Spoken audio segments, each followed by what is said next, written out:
aware that you could play the game left and right-handed, Ronnie? I started doing it when I was about 17 because I was struggling with my balance and just seeing the ball, and I started getting down left-handed and thought, oh, I can see what I used to be able to see right-handed. So I just started doing it then. I wasn't any good at the start, but the more I played, the better my technique got and a bit tighter I got, and my timing come good, and then I was able to make centuries and stuff like that. And what about, so obviously when you're playing left and right-handed, I'm guessing your stance changes or not? Well, yeah, obviously, because right-handed you've got a bent left leg, and then I did struggle with that at first because I was thinking, God, I couldn't really transfer from one stance to the next. That was quite weird. But then I managed to kind of get over that, and then that became like quite natural to then go left-handed then to right-handed. It made me happy. You know, when I played left-handed, I was hitting the ball so true and clean that it was just like, you know, it was like having a happy pill, you know? Do you get something nowadays out of maybe a left-handed shot that you perhaps don't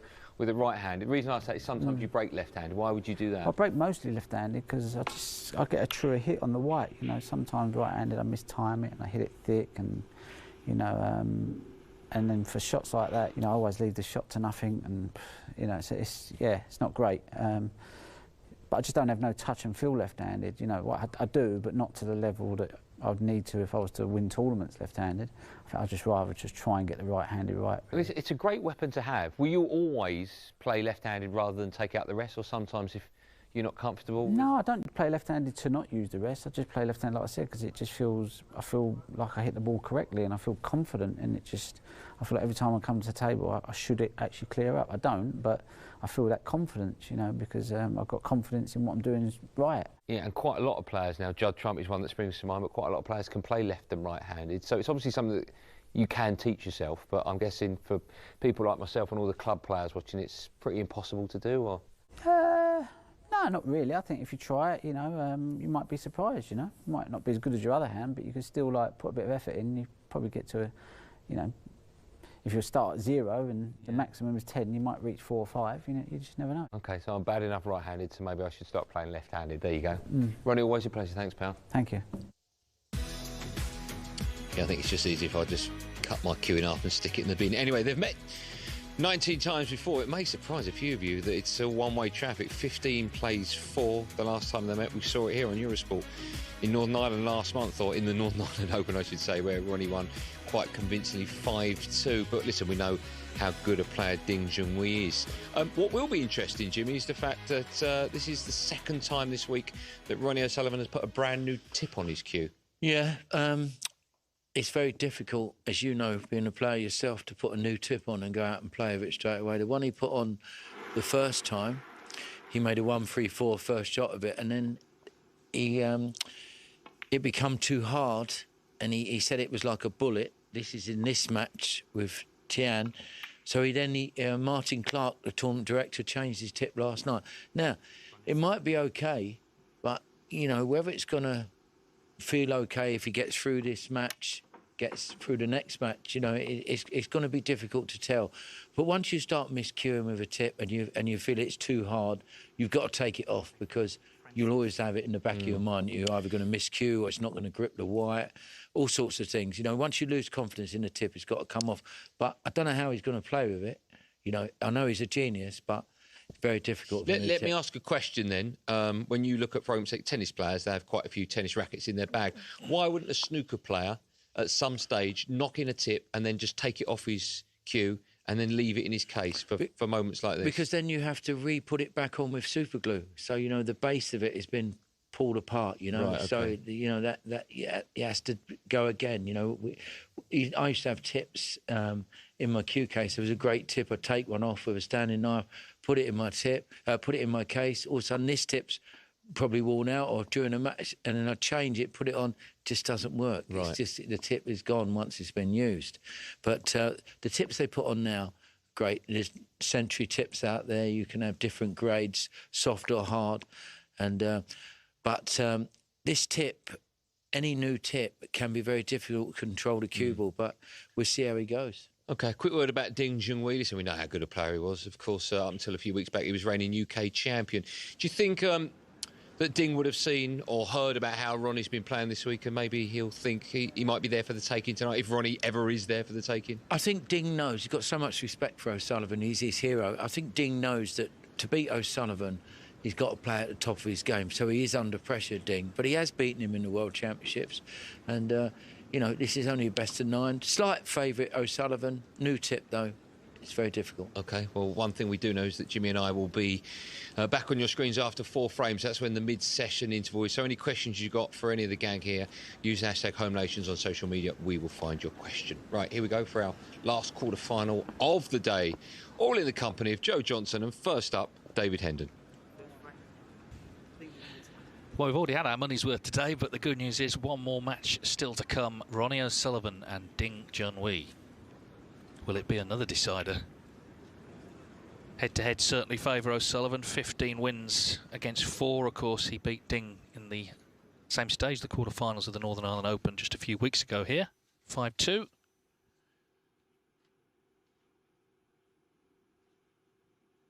We've had a bit of a wait, about 45 minutes later than planned because of the Lee Hang-Judd Trump match, but we're finally underway.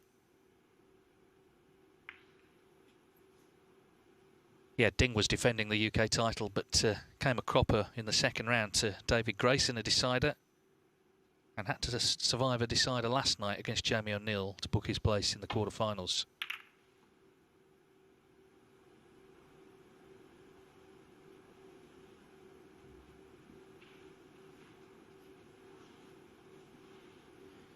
Yes, Ding did beat Ronnie O'Sullivan, as been said, in the UK Championship, but Ronnie's won the last 2 meetings.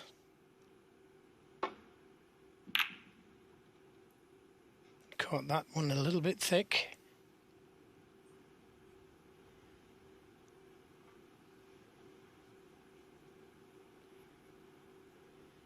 And don't be surprised if Ronnie O'Sullivan plays on when he needs snookers, if he does need snookers, because that tip does need some knocking in. Not sure if he's had practice with it.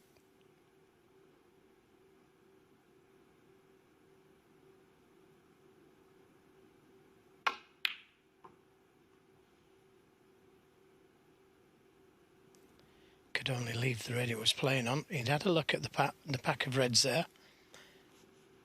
Nothing goes. It's always an interesting meeting, I think, between these two. And of course they will play first round of the Masters next month. O'Sullivan first in. One. Yeah, it's a good shot as well. I think you could make a case these are the 2 most popular snooker players in the world. Ding, of course, with hundreds of millions of fans in China, and Ronnie is popular everywhere. Even in China. Especially in China. So there'll be a lot of eyes on this one, right around the world. Well, he'd like to come down for the red that's blocking the pocket for the black going in. And that's immediately what he's done. Now the black will go in this right corner. 4. Pink's available. Red to the right of the pink is available.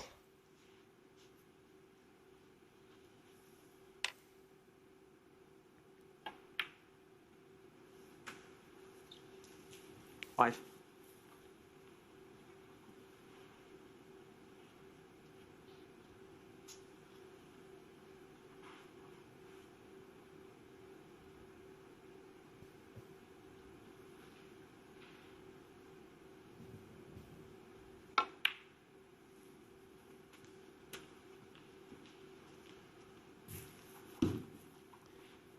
Those 5 reds surrounding the black, all in difficult positions. So he'll be trying to get the right side of the blue. And then you can see that he's thinking 3 shots ahead now. This red, the blue, and then position on the red to the left of the black. 12.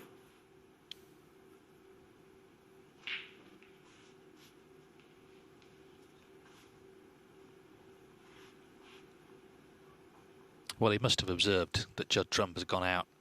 Player, of course, he lost to in the Northern Ireland final a couple of weeks back. So if he were to win tonight, he's a big favourite to reach the final. Now, obviously, Trump was favourite to beat Lee Hang, so that's not counting him out, but it will be a huge occasion for Lee tomorrow to play this man in the semis.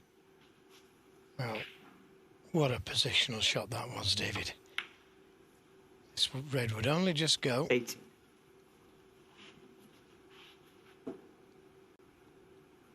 Nothing wrong with the tip so far.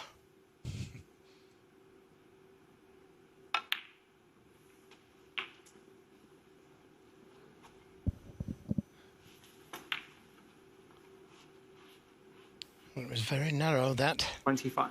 Could have easily come too far.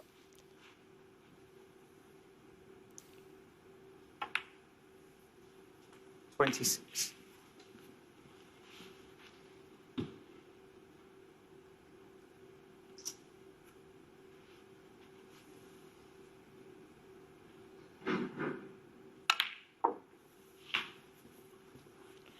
Didn't quite have the angle on the black to disturb those 3 reds, 33. which is what he wanted to do. The red by the pink spot you could see is available. The red to the right of the black is available to the left corner.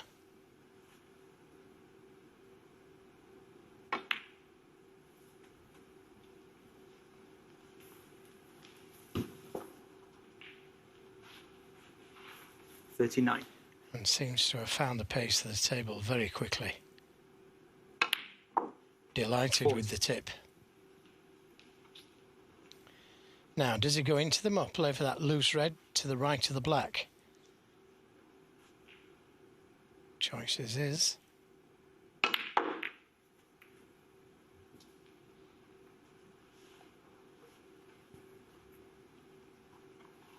Could have been kinda, although he's having a look at the cut. It's extremely thin, but he could play to the baulk cushion and be on the brown.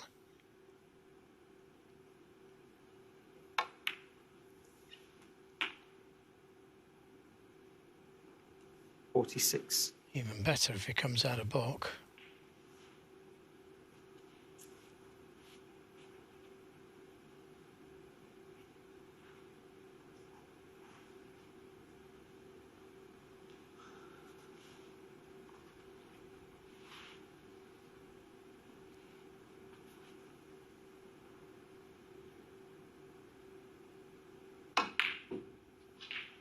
It was never easy, and he knew he was leaving this red on. 46.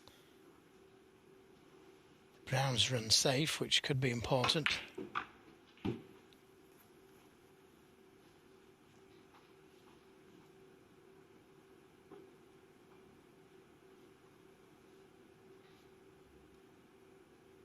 Ding's chance to strike back in this first frame.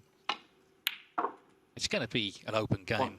It's going to come down to who plays that game better on the night.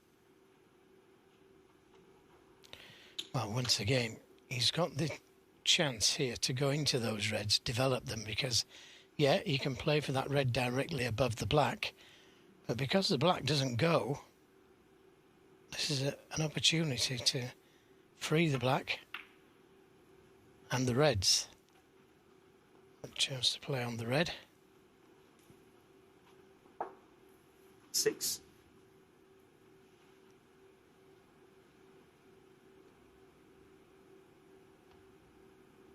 Great start on table 2 for Jamie Jones, who's found his way back onto the tour through the Q School. He's 2-0 up against Kyron Wilson.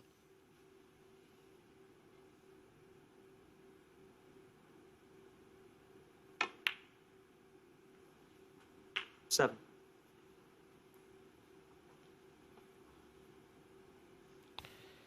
Yeah, you could see that the red goes to the left corner, the one nearest the blue. Now he could finish high on that red, slightly high. He could bring the black into play by playing a cannon, but I think he's come too far. 12. So back down for the blue again. 3 or 4 inches 30. higher and you'd been able to play that cannon, and that's not the best shot he's ever played. Needed an angle to go into the reds.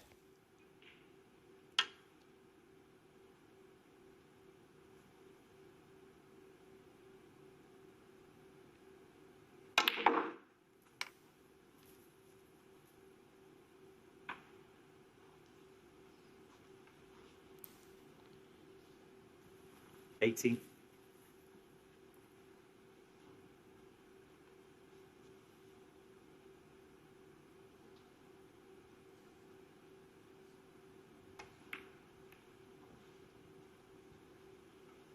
Then Junhui, 80.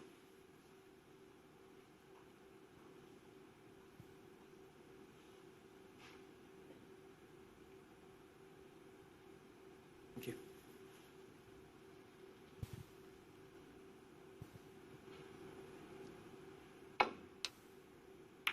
Slight swerve around the green. Now, contingent, we see this red over the left corner.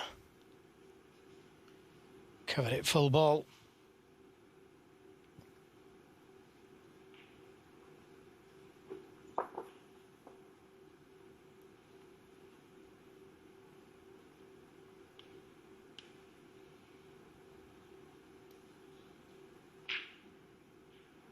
He's taking a risk here.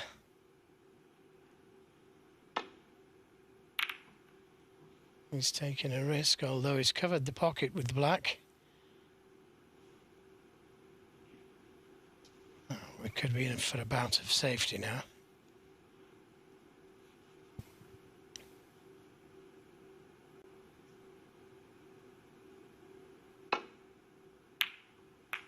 Or not. Yeah. The black's gone in. Then Junhui, 7. And left a chance at this red as well.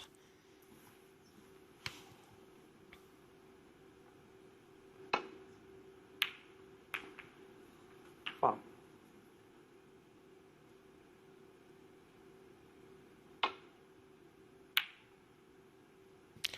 What a chance. That wasn't too difficult, that red.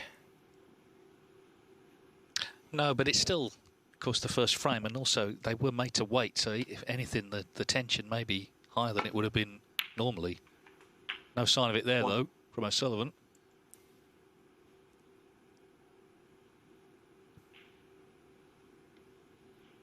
Played it too well. Played it as a shot to nothing.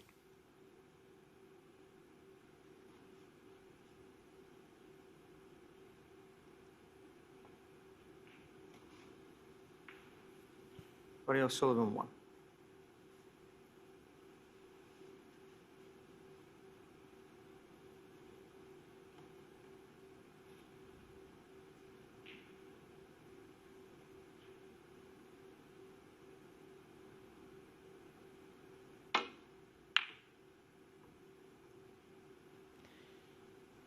Never thought about the red.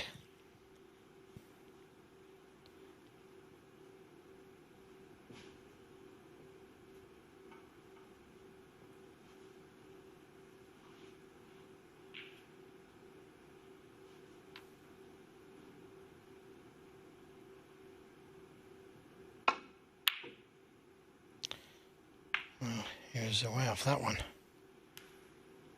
You know, his saving graces. He's put the pink safe now.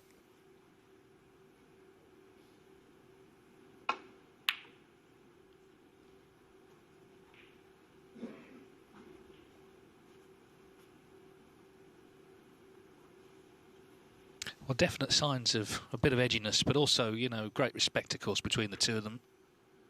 Even though the record, head-to-head wise, massively favours O'Sullivan. He knows how good Ding is. Now, does O'Sullivan want to bring that red off of the baulk cushion? I don't think so. But he's snookered on the other two. So might try and play the pot into the middle pocket here. As long as he hits that side of the red, like so, should be okay.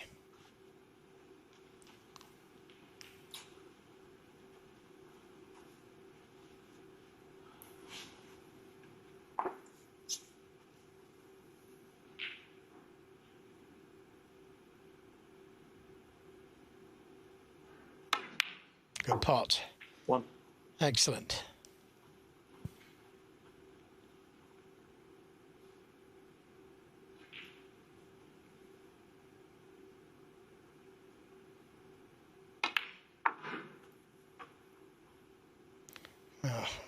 I don't know what he's played there.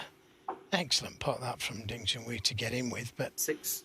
well, he's left the cue ball there. He wanted to be nearly straight on the red. So yeah, there is some nerves out there, and understandably so.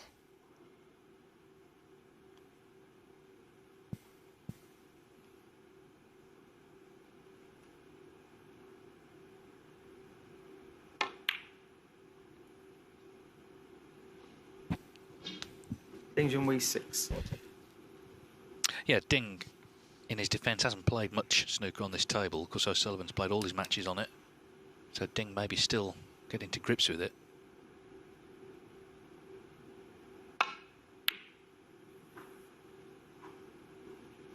(3-0) to Jamie Jones now against Kyron Wilson. So what a start for him, and what a story that would be if he were to win this tournament.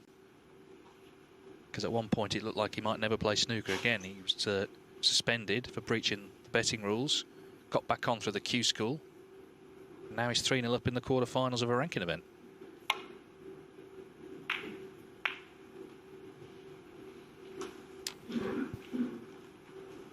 This feels like we've sort of just continued the last match, which got pretty dragged out between Judd Trump and Li Hang.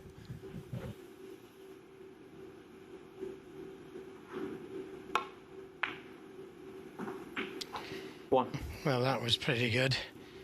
Didn't quite have enough right-hand side on the cue ball to be the right side of the yellow.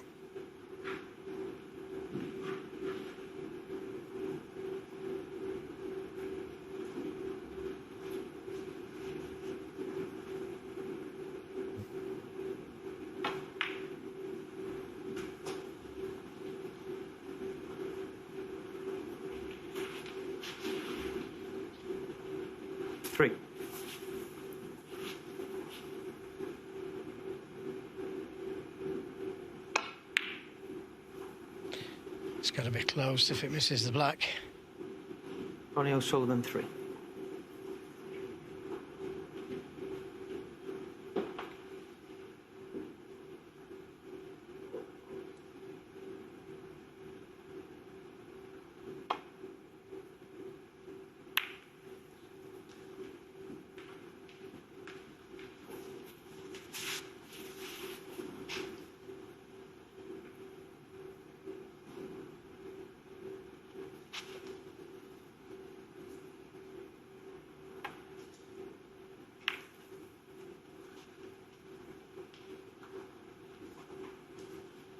Well, it's already been a long day, and it could yet be a long evening.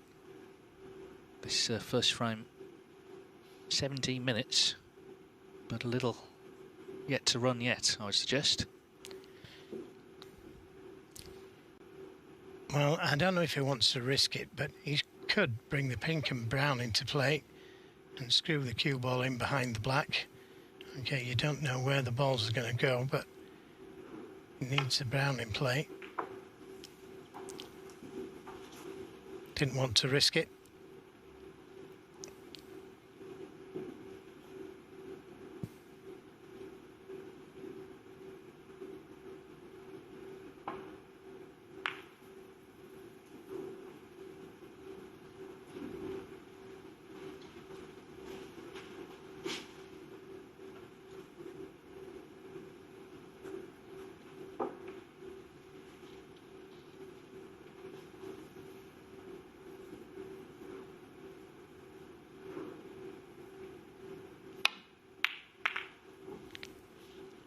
Played it this time though.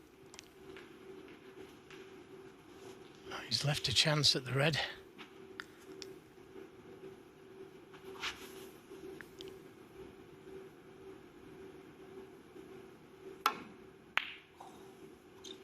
His long potting has been a long way off. Well, that one certainly was. Yeah, the one to this right corner pocket as well, but nowhere near it. Didn't leave the red on, but he could be in trouble.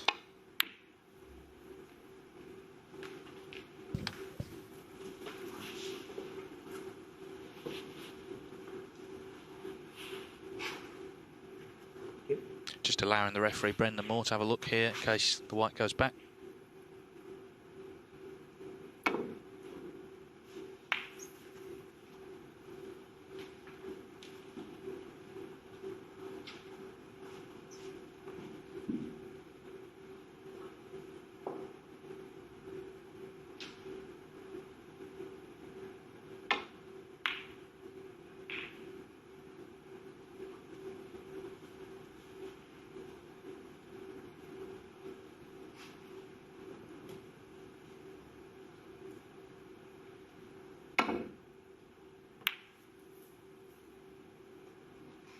catch it full enough. So Ding Junhui with a great chance. He is going to need that pink. He was a bit unlucky, wasn't he, when he tried to open them? The pink stayed on the cushion. He got the brown out. But it's going to play its part, as you say.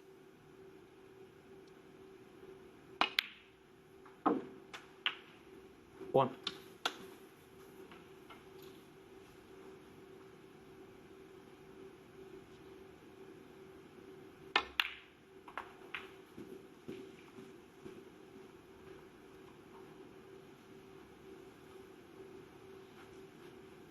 Six. Yes, and by taking the blue, means he needs the black as well. Potted the pink, O'Sullivan could tie.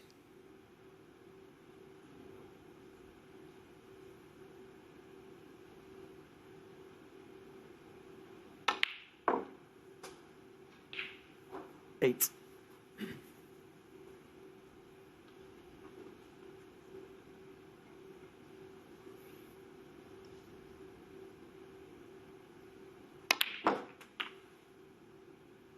Eleven.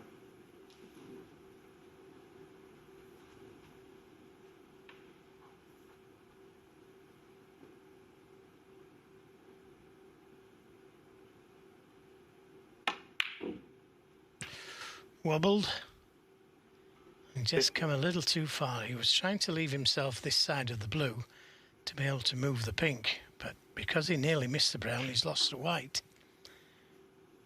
Completely different shot now. Well, at least now O'Sullivan also needs the pink.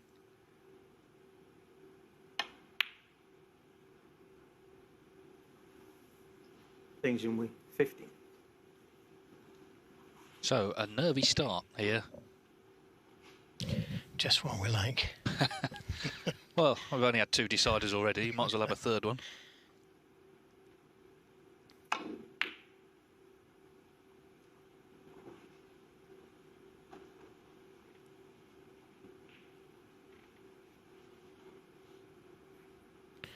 No way to get to the pink from the blue, so I don't see the value in playing to pot it.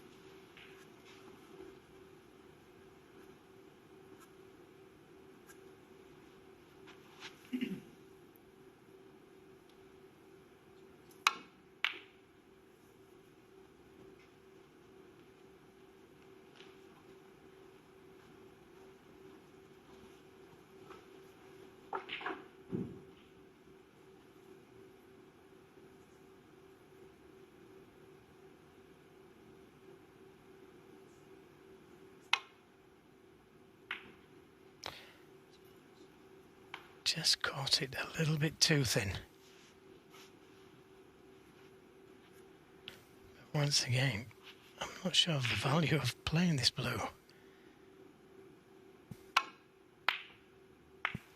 Especially if you knock the pink out.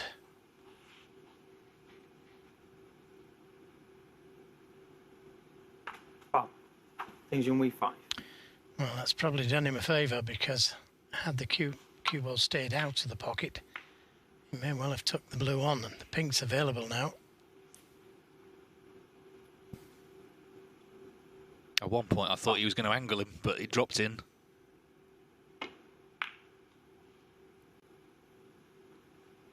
It's a good attempt. This should be a relatively easy safety shot. Blue on the top cushion behind the brown spot. Chance of getting in behind the black. Or pink.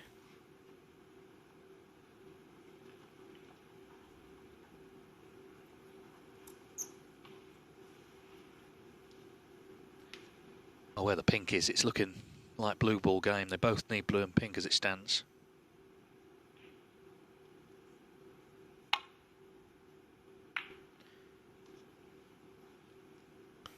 He He's played it well this time.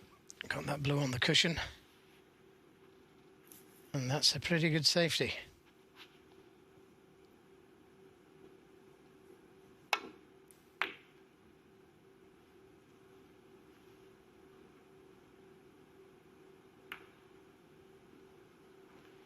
Pink a little bit more difficult now.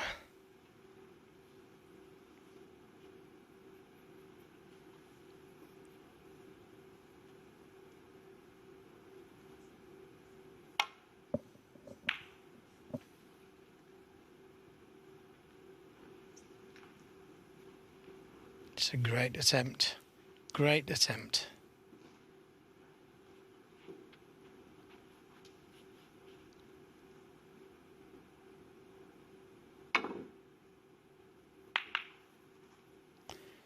He's happy with that.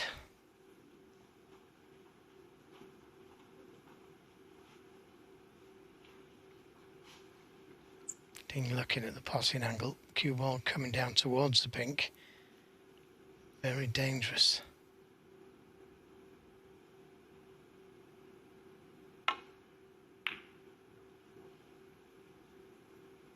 No attempt at the pot. 26-minute frame already. Just 1 point in it.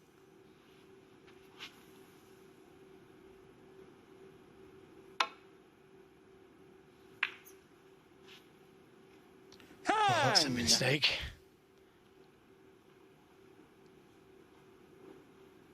Now that pink just a little bit more difficult where it is.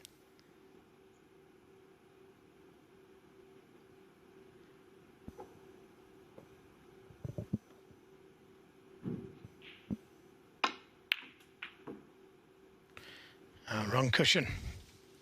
He's hit the wrong cushion. He's left himself in a bit of trouble. 5. If he plays this with a lot of topspin, the cue ball could go in the pocket. So he's got to be careful here. Just shows, though, how significant it was when O'Sullivan, playing that safety, just knocked the pink to the cushion, because it's made this awkward. Would have been possible otherwise. Junhui 5.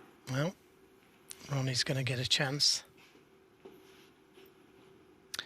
Yeah, as we see this again, O'Sullivan's long potting has been a bit mixed so far in this opening frame.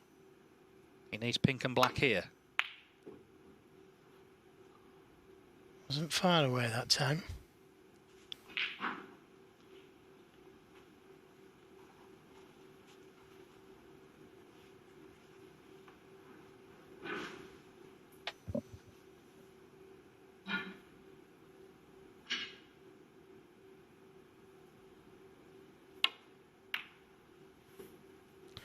Oh, I'm surprised he didn't have a go at the pot there. He could have had a go at the pot and left the cue ball on the baulk cushion in case he missed it.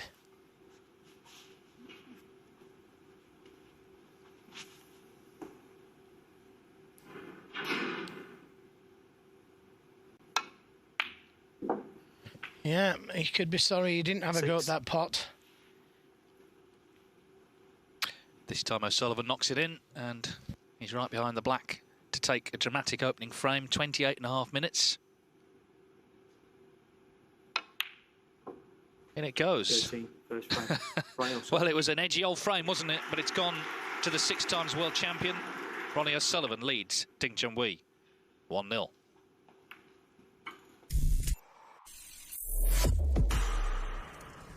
If some days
Ronnie 1-0 it is to O'Sullivan. Came down to the pink and black. And after missing a few from distance, he potted the pink and was nicely on the black. I have to say, it didn't go in absolutely cleanly, but it went in, and he leads 1-0.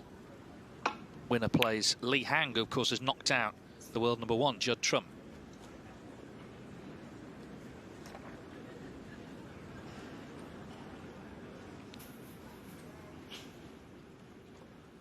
Not the best break-off, though. No, brought that red down the table. Early chance for Ding Junhui.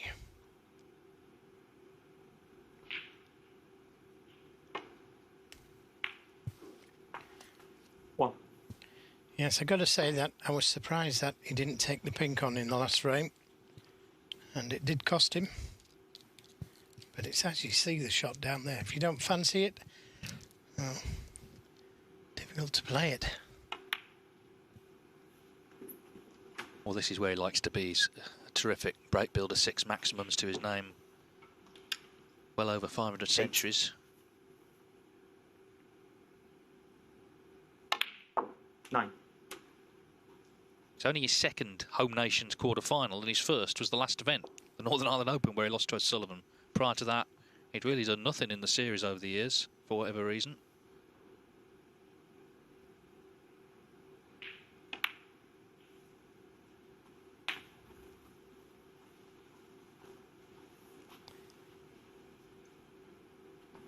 $16.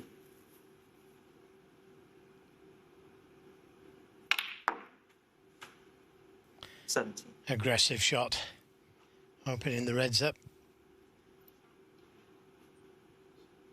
Developed another 6.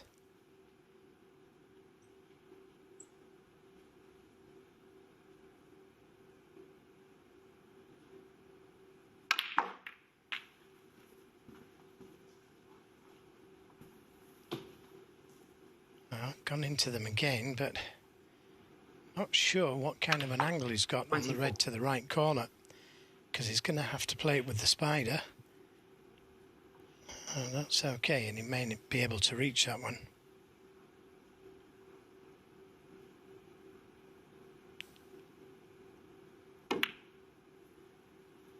$25.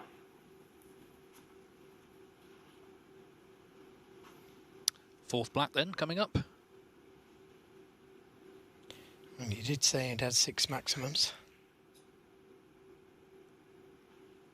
It's a little bit behind Ronnie O'Sullivan, though, who's had 15.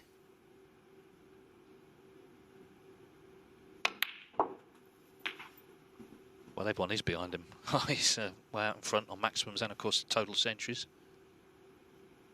32. We have had one this week, of course, Show You Long.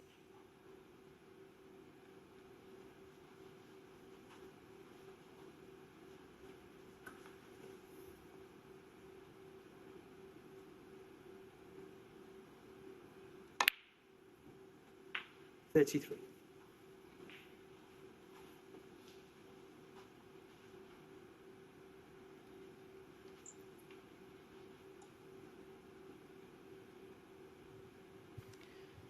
Just straighter than he would have wanted. Difficult to get back to a red, to get back to the black. You can get on the red, but not to be able to get back to the black.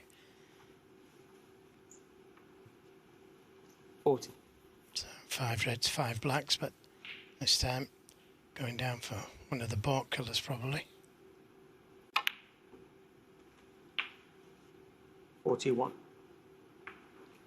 And that's not the best kiss in the world. Gave that cue ball every chance of coming out to balk.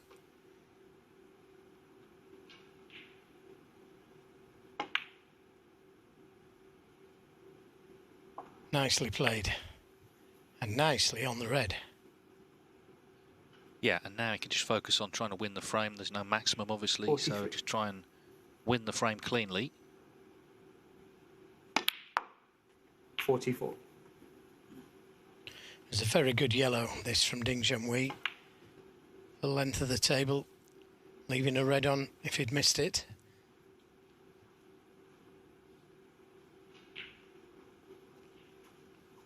But as David said at the very beginning, once he gets in around the pink and black, he's lethal, normally.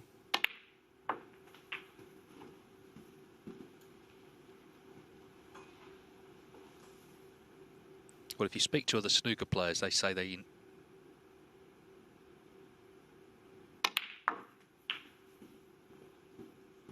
Doesn't want to go past it. No, it's okay.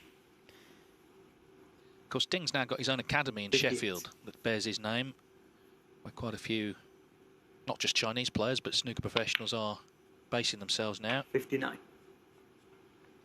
Yeah, it's a wonderful place. Still needs another red colour. Oh, don't tell me he's out of position there. 66. He couldn't have found it. He couldn't have picked it up and placed it any worse. Can't pot either of those reds. This is difficult. Still 75 left.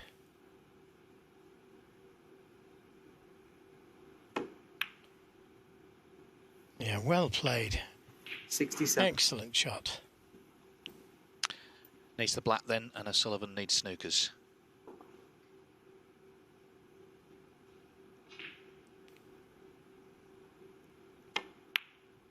Yeah, very good response this from Ding Junhui.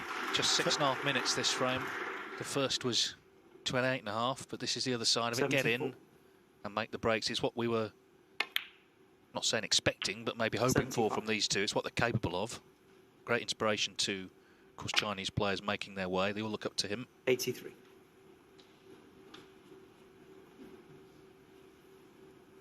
It was 2005 when he won that China Open. The week he turned 18 in Beijing, beat Stephen Hendry in the final. That was the start of the Chinese snooker boom. 90.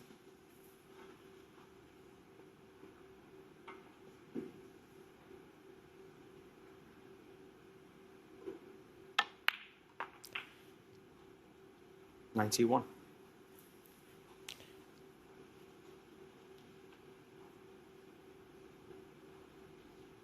Not seen that much of Ding in the tournament, but he has made 4 centuries on his way to the quarterfinals.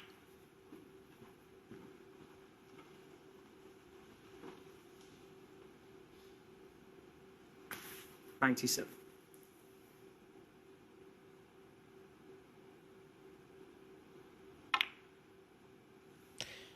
Excellent cutback. 98. Cue ball coming out to balk. The yellow will do.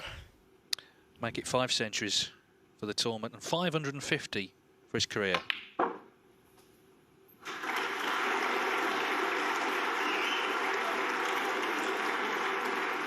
100. Lovely stuff.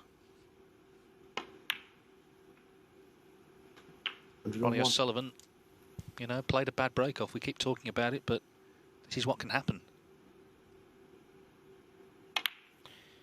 Yes, it was exceptionally bad though, wasn't it? Bringing that red down the table. Left an easy starter. One bad shot. It's the 80th century of this Scottish Open. 110. And we've still got whatever we have remaining this evening, plus, of course, 2 more days to go.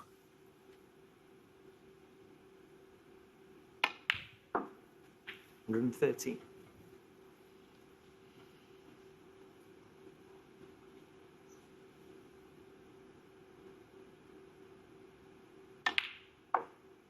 $170.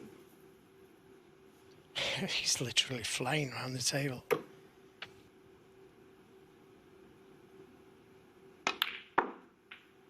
$122. And finally, all the way around the table for the black. Perfectly played. 128. Well, this is why the other players like watching him break build. It's been a wonderful contribution, this. It's been a total clearance of 135 from Ding Junhui. So having lost the first run on the black, he is hit back in some style, and this quarter-final is all square at 1 frame apiece.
A total clearance from Junhui has emphatically got him on the scoreboard.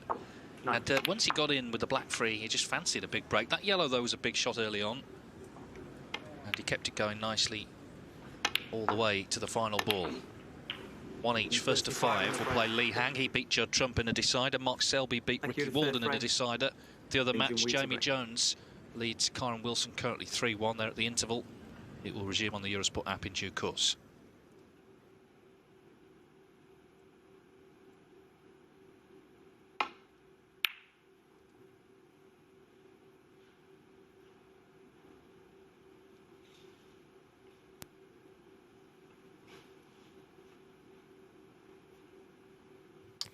This time it's Ding Junhui who plays a poor break off.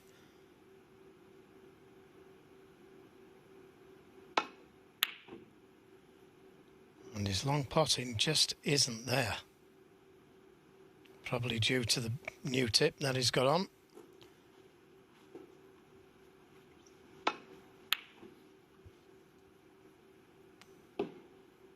Partly due to it, but you can just miss as well. And he's just seen Ding make a total clearance, which, you know, puts him slightly on the back foot. Yeah, it's the previous shots as well, though, that worries me about the tip. Well, he potted that long pink that he needed for the frame. Yes, he did, yep.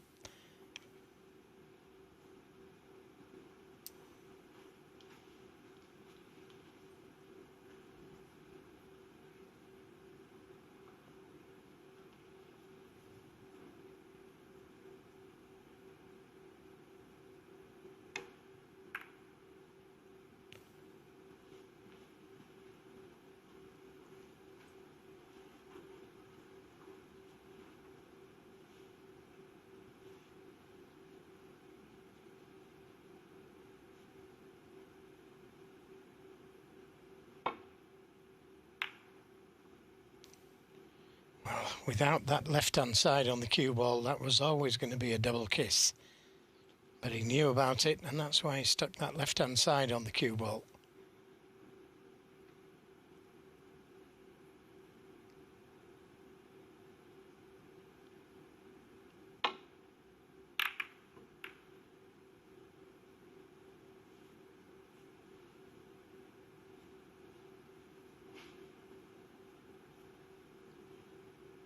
The long pot, not easy though.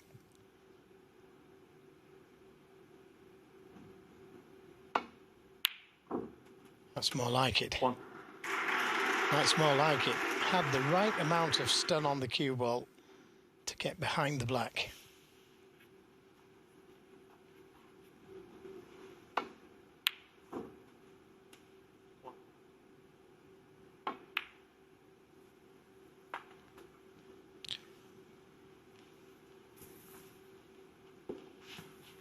Six.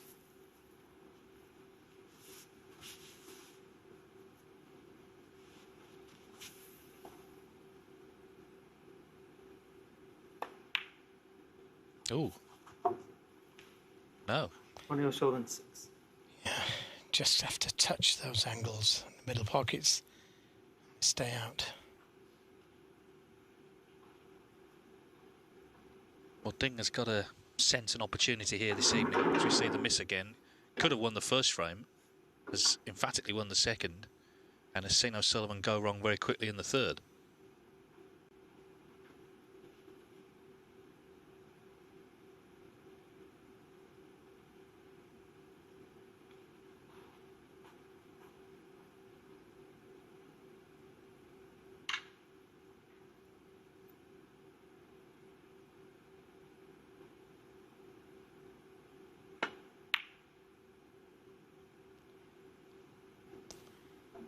It's catching.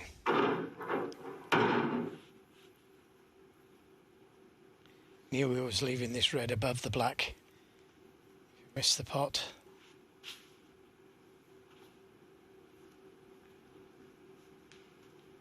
The cue ball's going into the red, so no guarantee being on a colour. 1.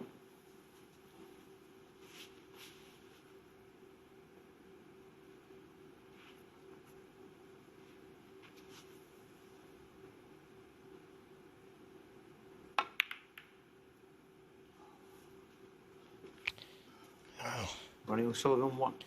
now he is looking at the tip.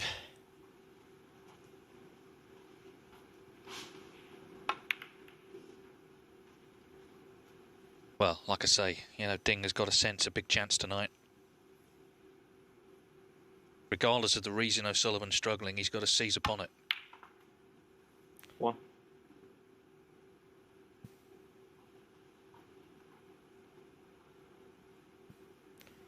Martin Clark, we understand, the tournament director, put the new tip on last night. Former player himself, Martin. Top 16 player. Yeah. Very good. I think one of his first matches he ever played beat Dennis Taylor 5-0, and I think Dennis was either world champion or close to it.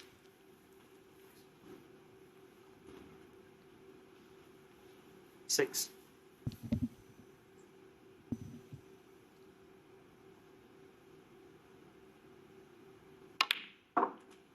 Yeah, the other one in the tournament office who is renowned for it is Paul Collier, referee, but he's having a few days at home. Amazed that World Snooker have allowed that. Be back next week.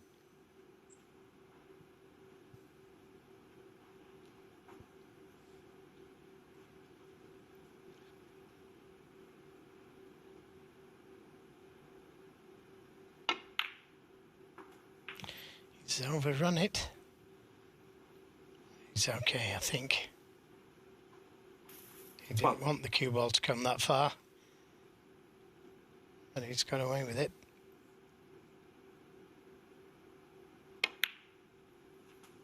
$30.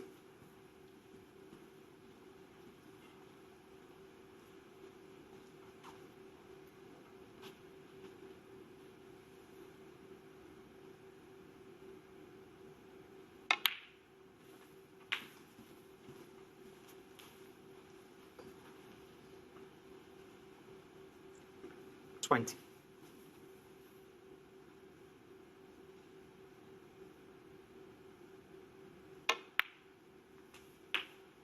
$21. Now he could play the cannon to the red directly above the black.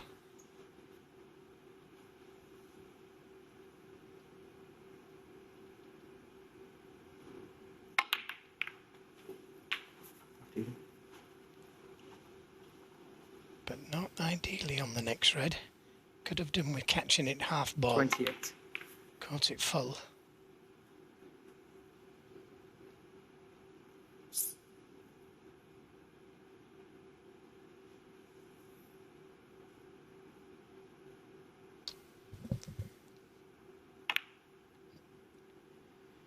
It was always on that far angle. 28. So, chance for Ronnie O'Sullivan. An unexpected one, I'm sure.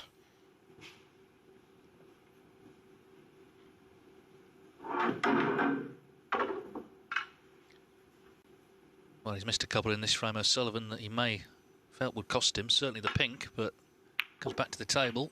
Only 21 in it. 1.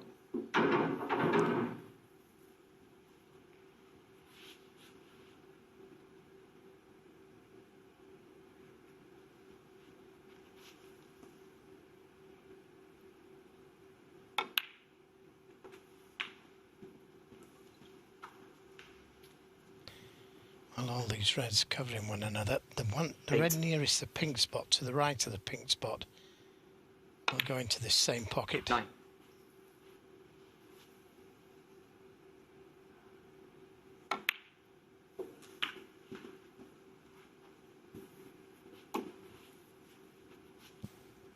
$16. 17.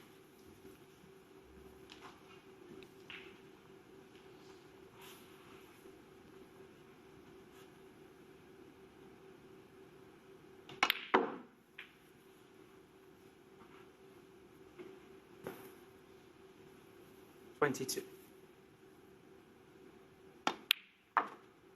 23. Still, they're all covering one another.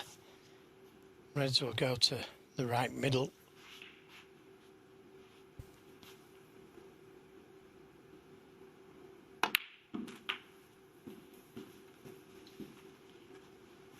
He can play this knowing that he's not going to be leaving a red. 30. Takes the pressure off the shot. Right in 30. the middle.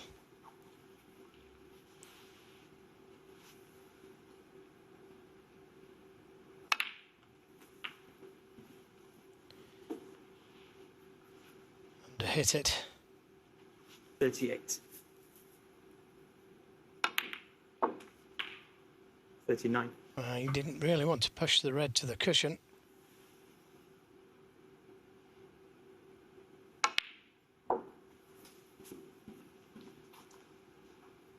This is where being able to play left-handed comes in. Just 40. switches over. Was talking about it earlier.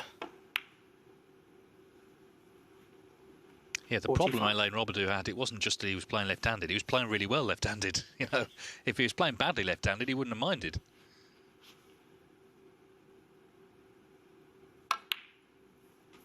So he's 31 in front. Another red and a black, or a blue. 52. And it's a snooker required. 53. Just knocks them into the middle at that angle, at that speed, as though they're easy. He's been led off the hook, though, hasn't he, in this frame? He certainly has. And he'll be kicking himself, Ding Junhui. He had him.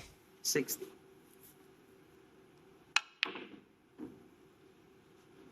Well, it's one snooker.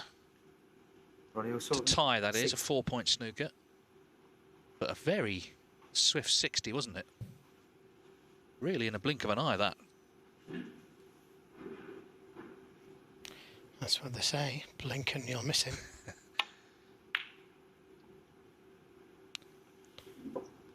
Yes, I mean, he's actually gone back to the top of the average shot time list in terms of the quickest on the circuit during this tournament. He is in one here, by the way. Free ball if he misses this. Yeah, Jamie Wilson, new pro, had been top, but Ronnie's gone back just under 18 seconds a shot, just ahead of Tepchar and Nu. So not slowing down as he gets older. It's close.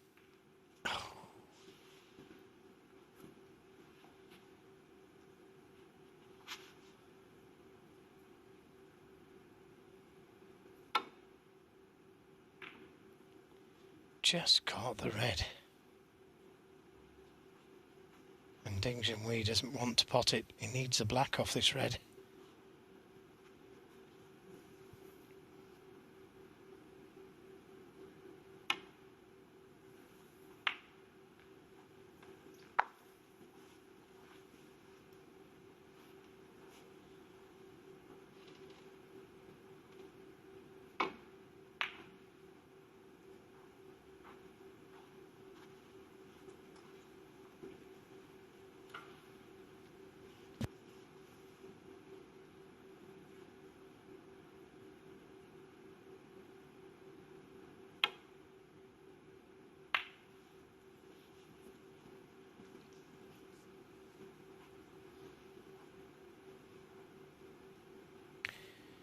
Just got to be careful. If you do miss it, you don't want to leave the red on.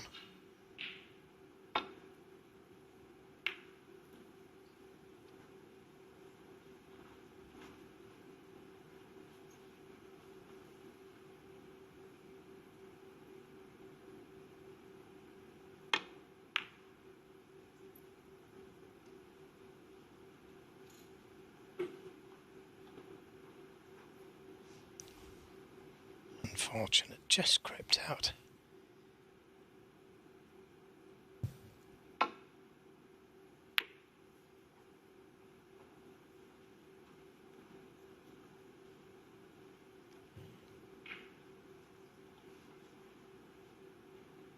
The balls are sitting nice for snookers up in that pork area.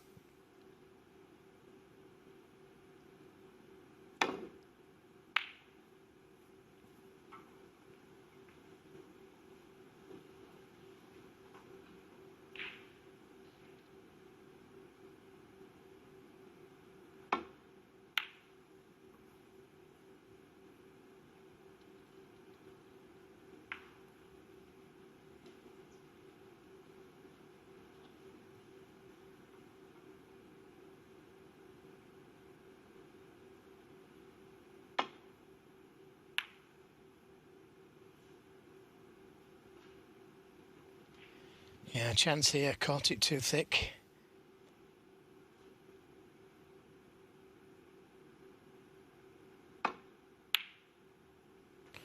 That's more like it. 1. 4 out of 7 now for long pots. He's improving. Well, I go back to what I said. Ding let him off the hook. He had a good chance, but didn't make too many from it. And this red going in confirms that it's O'Sullivan's frame. 5.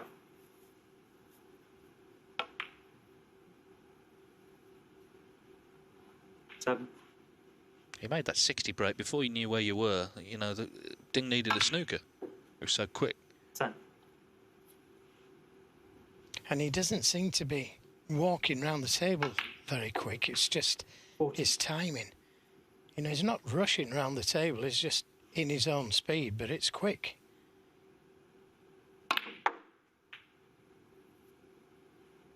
Well, he's a player who generally sees the shot, plays the shot. 90. Not a great deal of prevarication. It's served him well, hasn't it, for the last 30 years? And he's won this frame. As I say, 25. Ding I'm the frame. definitely had a chance, but broke down. O'Sullivan made the 60.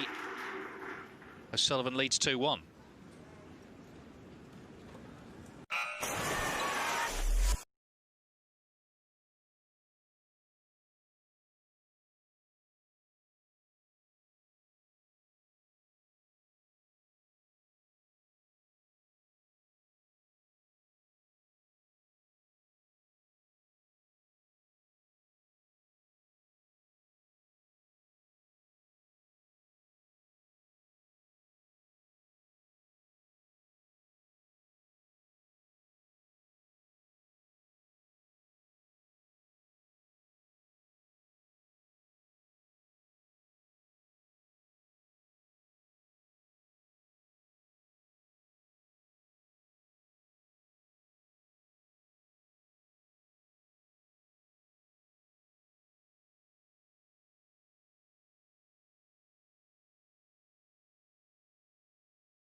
To Jamie Jones. It was 3-0. Wilson won the fourth, the back out after the interval, and it's live on the Eurosport app.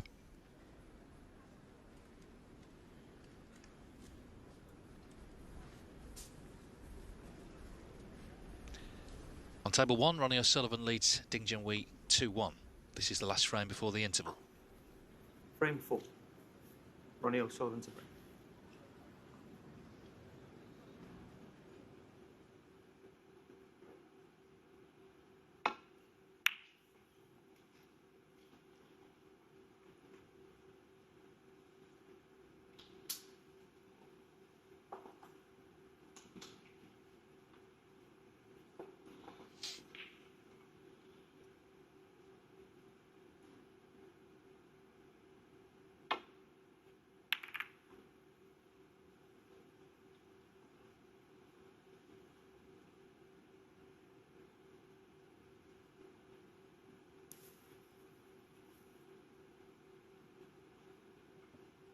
Well, at least he didn't leave anything on from the break-off this time, which happened, of course, in frame 2.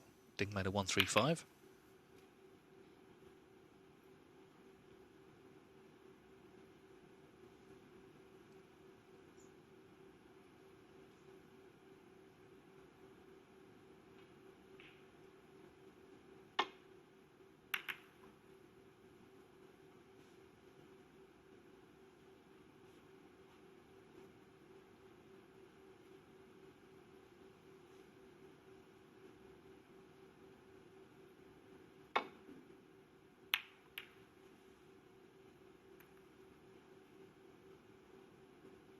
Yeah, good job he didn't hit it just a fraction harder.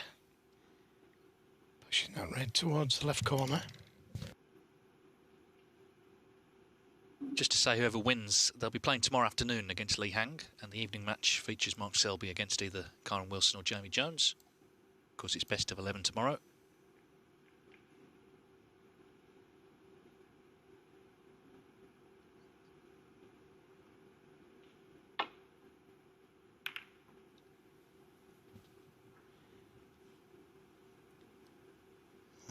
Again, just caught it a little bit too thin. He's left an opportunity. His long potting has improved. Nicely played. Coming round perfectly onto the blue. Well, probably play down for the red nearest the pocket. Easy to get to the black from that red. But he could go into them, depending on how he's feeling.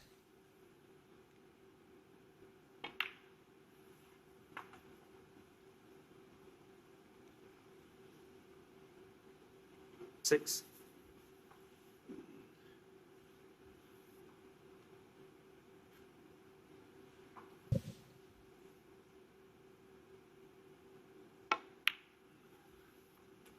Seven.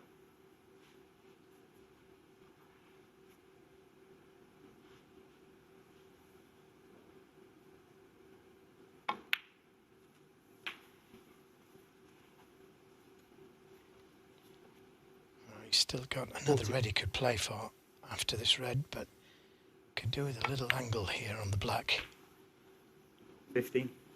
A little straighter would have been better. He could have played the cannon to the red above and to the left of the black.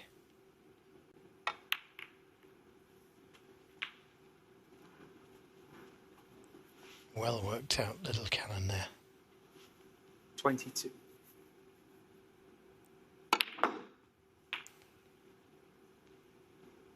Well, this time, 23. very awkward. Never sure when the cue ball's going to go when you're playing it with topspin, trying to force it through the reds. And he's got to play this at pace. Oh, nicely played.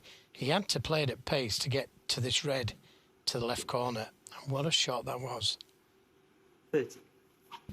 The black was tough enough, but to manoeuvre the cue ball to that position.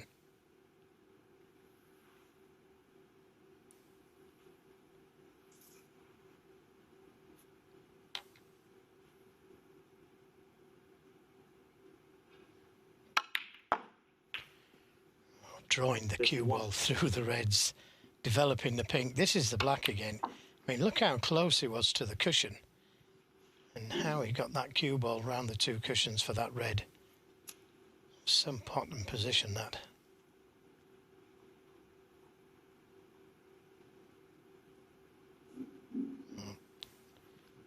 He's got reds to both corners here, possibly the middle.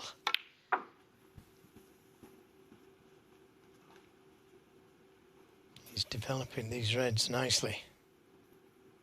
37.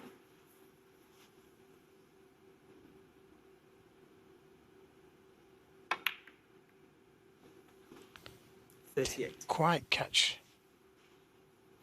the reds as he wanted.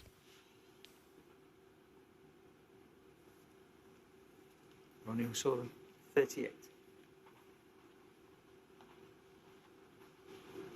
38. Well, nearly bit it off, but you can't play without a tip.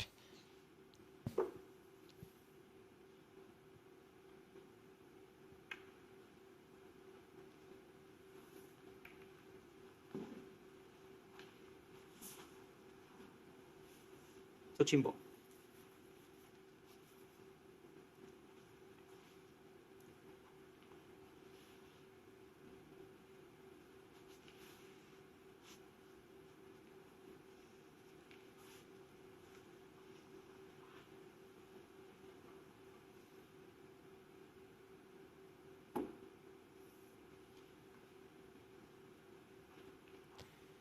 By getting the cue ball dead, he's forced Ding just to roll into the reds again.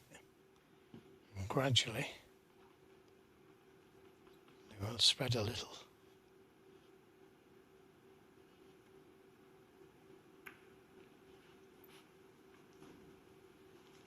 Hiding that red in the balk area with the blue. I just wonder if he can swerve round the blue and hit the red from behind. Oh, he got in too well. This looks like a free go. This to the red to the left corner, stay on the black. This goes right. Could be a frame winner. Good pot. One. But didn't really get on the black as he intended.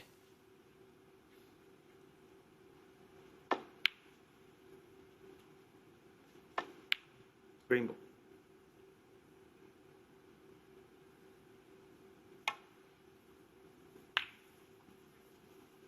Junhui. 1. Using the blue to cut off the easy side, getting back to the balk. Oh, he's played that well. He's played that very well. From dead on the cushion, he had to catch that red so thin.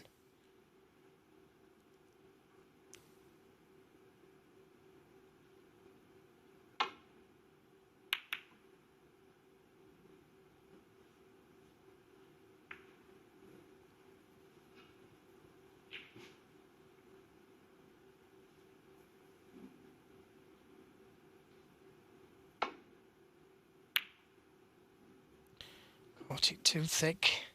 And that's why the reds come down the table. So another chance for Ding Junhui.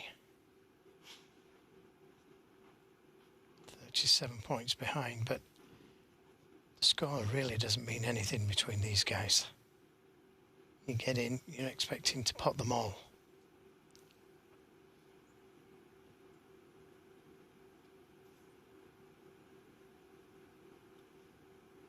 Well, O'Sullivan living every moment.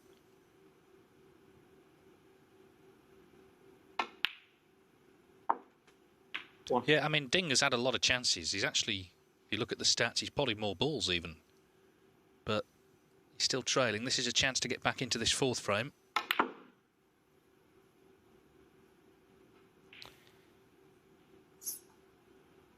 He's overhit it. Can still pot the red, but he would have liked to have been straighter on it, get to the black. And that's That's where the business starts.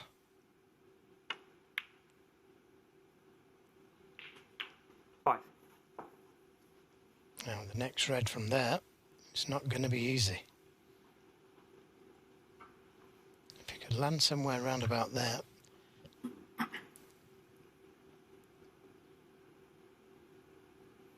Well, that would be a bonus if the red below the pink goes to the left corner.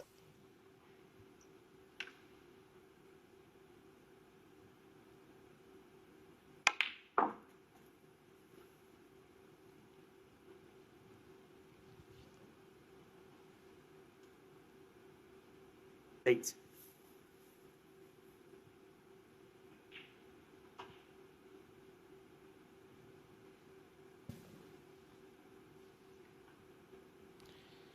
Can he see enough of it?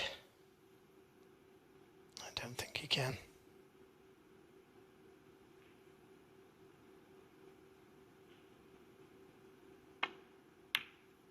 No, couldn't see enough of it. Junhui. And that's all he could do. He couldn't get back down the table. The blue was in the way.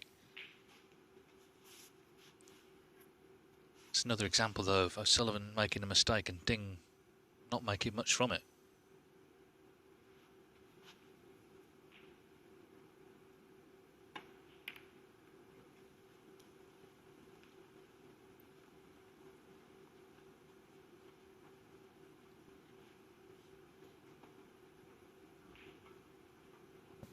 One thing Ronnie's done really well though all week, and he did it in Northern Ireland, or the Northern Ireland Open as well, just competed really well.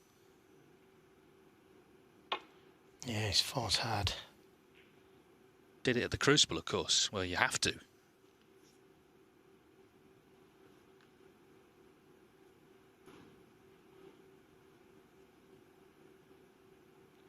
It's a new dimension of his game, isn't it? Where he's really fought hard. Recent years, his safety has improved, his patience has improved. And he's tried to win games.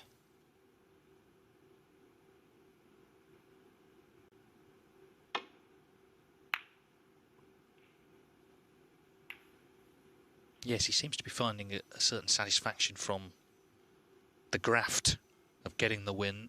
There's different ways you can win a match. Sometimes it's all big breaks and it's all fantastic. Other times it's not. And you really have to roll your sleeves up. Well, he showed us the other side of the game, hasn't he? With that 135 break. How easy he can make it look. Now he's showing us how he can play the safety in a game judged to perfection.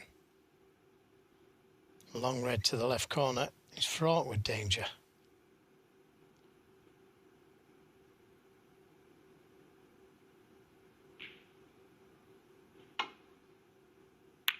That's a great shot. It really was a great shot. Just overrun with his position for the pink.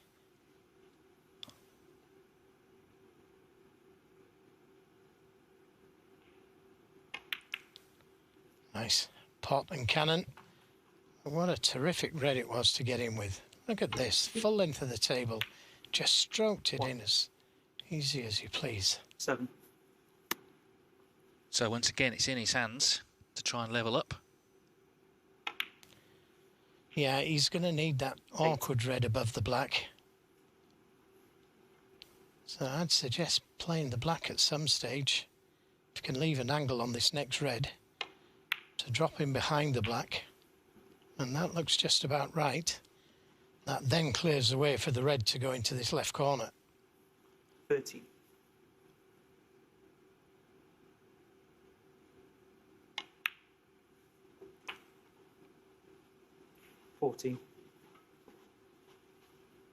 It's good thinking that by Junhui.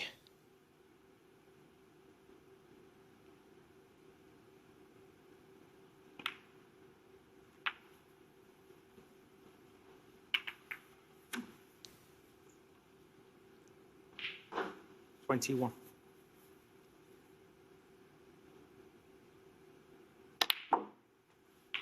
$22.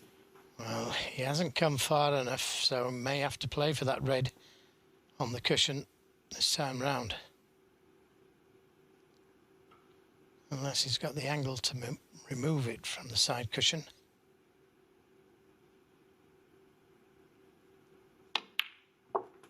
And he did. It didn't fall nice for him. 29. Now, does it go past the blue?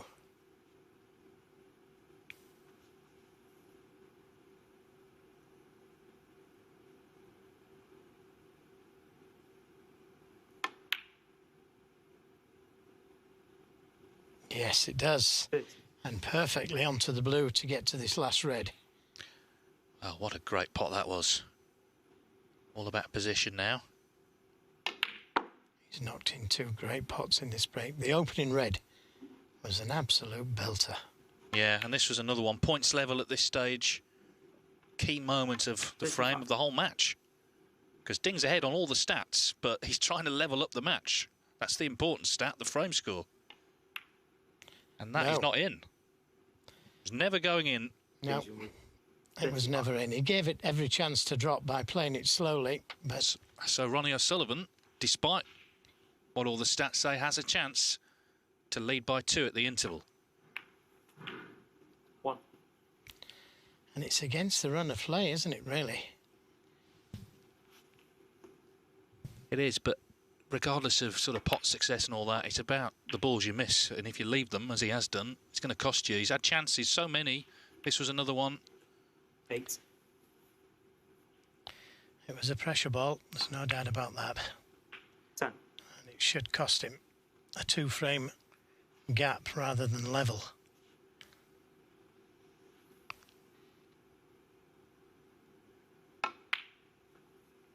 30. Well, he made that excellent 135 ding in frame 2, but otherwise, the chances he has had, he hasn't taken. Started in the first frame, which he also could have won. 70. O'Sullivan needs the blue for a 2-frame lead. I don't think anyone would say Ronnie O'Sullivan is at his best tonight so far, but he's ahead in the match. That's all that matters. And he's 2 frames from the semi-finals of this Scottish Open. A lot for Ding to think about, therefore, as they head to the interval. It's Ronnie O'Sullivan in early control. He leads Ding Junhui at the mid-session interval by 3 frames to 1. Yeah, it's not been vintage, Ronnie. His highest break in those 4 frames has only been 60, but as Dave Hendon quite rightly said, it's all about the balls you miss. And Ding Junhui has missed quite a few. 3-1 he leads, 2 more for a place in the semi-finals. Analysis from Jimmy White right after this.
Welcome back to the Marshall Arena in Milton Keynes. It's quarter-final. 20 Scottish Open earlier on this afternoon. Mark Selby beat Ricky Warden. Lee Hang beat Judd Trump. Both matches go in the distance. So we already know two names in the semi-final lineup. We've got two left at the moment. It looks like it could be Ronnie O'Sullivan. He leads Ding Junhui 3-1. And over on the Eurosport app,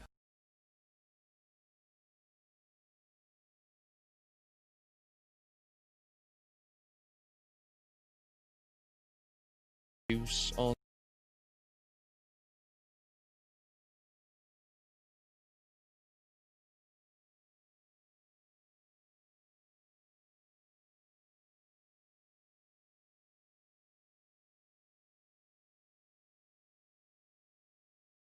of course, you're alongside me watching those four frames. Dave Hendon said just at the end there about Ding Junhui, it's all about the balls you miss. And he's potted some good balls, Ding, but he's missing the important ones, and that's why he's 3-1 down. Absolutely. You know, David's bang on the money. The couple of balls that Ding's missed when he's had complete control of the table, you know.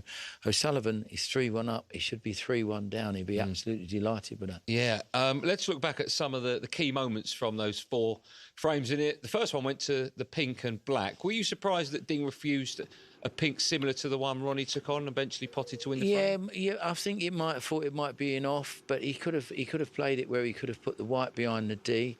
I really like the way that Ronnie O'Sullivan plays his shot. He goes round, checks the angle, works it out, and what he does here, he just plays to get on the black as well as the pot. So he's really got deep into the cue ball, you know, and he's actually hit it too well because he leaves himself a little bit high on the black. But that, you know, that was a fantastic pink, a real confidence booster because he should have lost the first game for sure. We saw this afternoon when Ricky Warden and Mark Selby went 4-4. Ricky Warden broke off, left Mark Selby along red, and then Mark, of course, won the match from it. We saw, similarly, a bad break-off shot from Mark Selby, from Ronnie O'Sullivan, which let in Ding for this magical 1-3-5 break, just proving again how important this break-off shot can be. It's huge. Ronnie breaks left-handed because he thinks he can get more side on the white, but he's caught them a little bit thick there, and he's left this red into the centre pocket. And Ding, you know, this is when Ding's at his most dangerous. Once this red goes in here and he's perfect on the black, even in commentary, you fancy that it's going to be a frame-winning opportunity. Not a lot of players can do that. He come out of position here, got back in with a good yellow, perfect on the red by the pink. This shot here was a little bit hampered, but he kept his head still, made sure the cue went through, and carried on to make a 1-3-5, I think. Fantastic break. He looks great, doesn't he, Ding, in and around the black spot? So comfortable. There's only a few players that look that good when they're in. He never looks like he's going to miss when he's close in. He's that, you know, and when he's playing top players, I think that brings the best out of him. Some lower-ranked players, he does get beat a lot of times where he shouldn't, where the top players put them away quite easy. And I don't know if it's concentration or what with Ding, I don't know. But he'd be disappointed to be 3-1 down. Well, the concentration levels dropped in the next frame, actually. Both players had chances, missing balls that you and I and a lot of snooker fans would expect them to pot. In the end, of course, Ronnie finds his touch. But surprising misses, Jimmy. Yeah, this is, you know, I fancy you getting that one in 4, Andy, for that. But, you know, that was just, I don't know, maybe he took his eye off. He looks a little bit agitated. Here he misses this pink. You know, it's close, but these are balls that he never misses, O'Sullivan. And this red here with Ding, you know, this is, for me, that's not pressure, that's just concentration. He's not weighed up the angle. He's not give the shot 100%. And you keep missing balls with Ronnie O'Sullivan, even a bad Ronnie O'Sullivan's going to beat you. And then eventually found his touch at the end of this frame to make it 2-1. And then, of course, on to the last frame. And again, Ding Junhui had chances to win it. And he'll be kicking himself, won't he? Oh, big time. You know, you just can't do that at this level. You know, it's just... this is a shot from O'Sullivan. You know, this is what he's the best at. He's played to graze off the reds. Look, he nearly goes to bite his tip off there. He's obviously really frustrated with that tip. And this red here...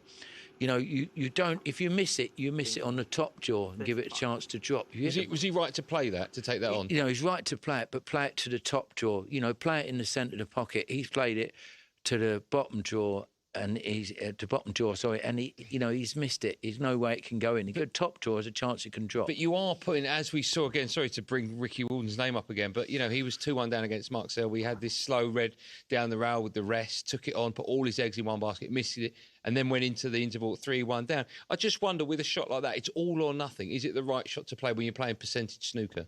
You know, you just put that red up on its own, with no tape, no black, no colours, no nothing, and he'll pot that 34 out of 35. So is it pressure?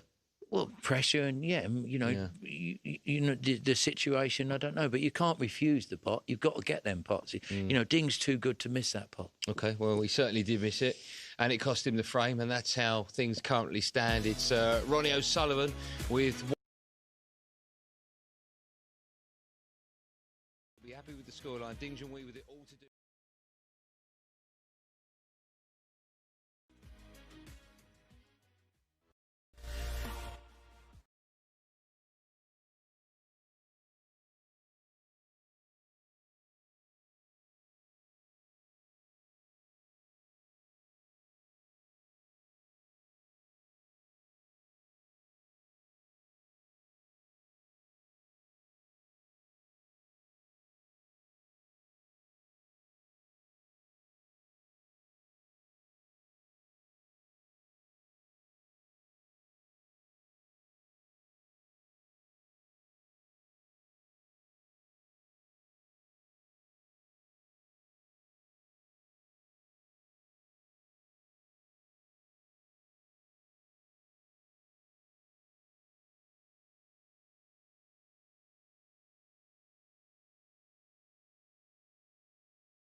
Anyone watching who plays this game, whether for fun or professionally, will know what he's going through. Getting over the line.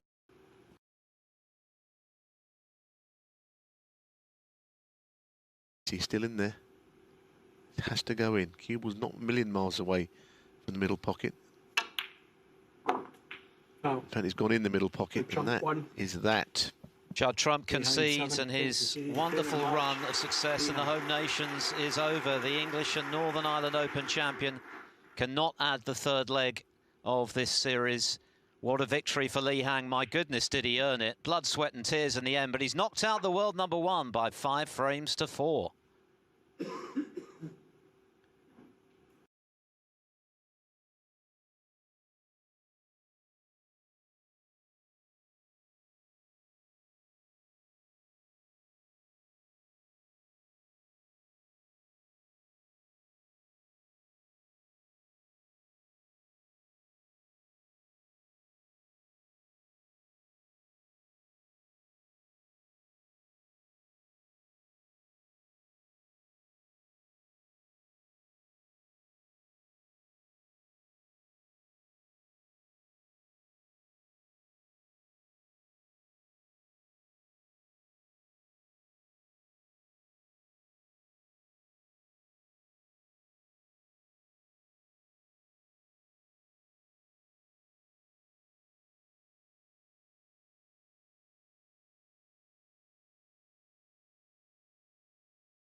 And welcome back to the Marshall Arena in Milton Keynes. We are awaiting to find out who our last 2 winners of the quarterfinals will be. At the moment in match table 2, Jamie Jones is 1 frame away from victory. He leads Karen Wilson by 4 frames to 1. That's available to watch on the Eurosport app. The game will concentrate on, of course, when the boys are back on the base. Here's Ronnie O'Sullivan against Ding Junhui, and Ronnie needs just 2 more frames for a place in tomorrow's semi-finals. Now, Jimmy and I are here on the practice table, and I'm glad finally that I can tell you this secret that Alan McManus told me when he popped in on Monday. It's mind-blowing. Snooker fans out there, if you don't know this, your minds will be blown, OK? Not a lot of snooker players know about this. Jimmy, do you know about it?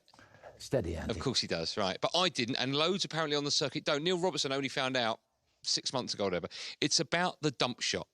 Now, the dump shot is when you've got nothing available, nothing going on. And I know some people might go, well, you can pot that red, but imagine you can't. There's a ball on the cushion.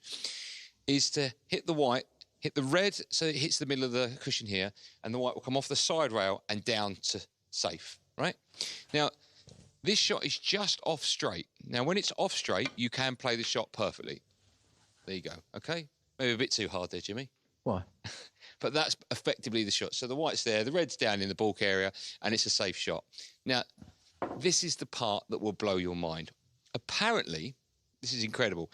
If the shot is straight, and you'll hopefully see it, there you go, you can see it. If the shot is completely straight and you try and play a dump shot, in the time it takes for the red ball to hit the top cushion and the white ball to hit the side cushion, no matter how you play this, they will collide. This is unbelievable. So club players, make note that whenever it's in that scenario, the balls, I don't know how that happens. Even if Jimmy plays it slow or fast, the balls will always connect. So he's going to play it maybe slow here. We don't know why he's playing it fast. You'll always have that collision. And you see that. That can sometimes cost players the frame when they do it. Play it nice and slow, Jim. OK. So if this is only when the pot is straight will it always connect.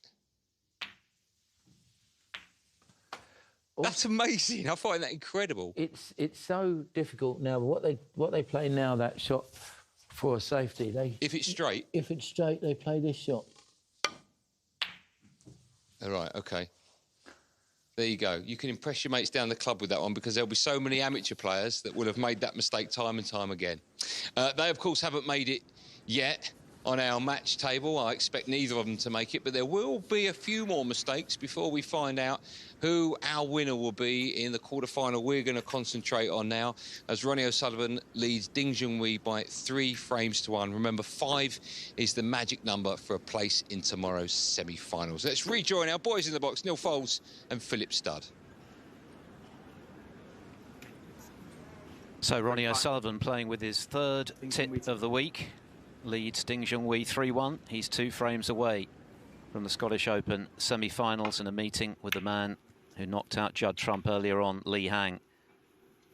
O'Sullivan certainly showing signs once again during that quartet of frames that he's not thrilled with the way his tip is behaving, but he's won 3 of the 4 frames. Ding might be wondering how. Of course, he knocked in the best break of the evening, a 1-3-5, but missing that red along the top rail just before the interval proved expensive. And so he's got quite a lot of work to do now in this, their 15th meeting. O'Sullivan has won 10 of the previous 14, of course, including at the Northern Ireland Open quarterfinals, the same stage just a couple of weeks ago when Ding started well, led 2-0, had chances for 3-1, ended up losing 5 on the bounce. But straight away in with a chance, and he couldn't have cued that much better. Yeah, hit it well, but he's actually landed in between a few shots. But you're right, it was one of his better strikes. Not the sort of shot you really associate with Ding.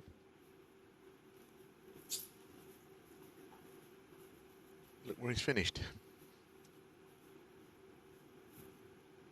Blue only just passes the red. Be annoyed he was nowhere near it, was he? Ding Junhui won. Unlucky to finish there, but he didn't get particularly close to the blue in the end. And they've got to go in, really, when you're 3-1 down to O'Sullivan in a race to 5. 1.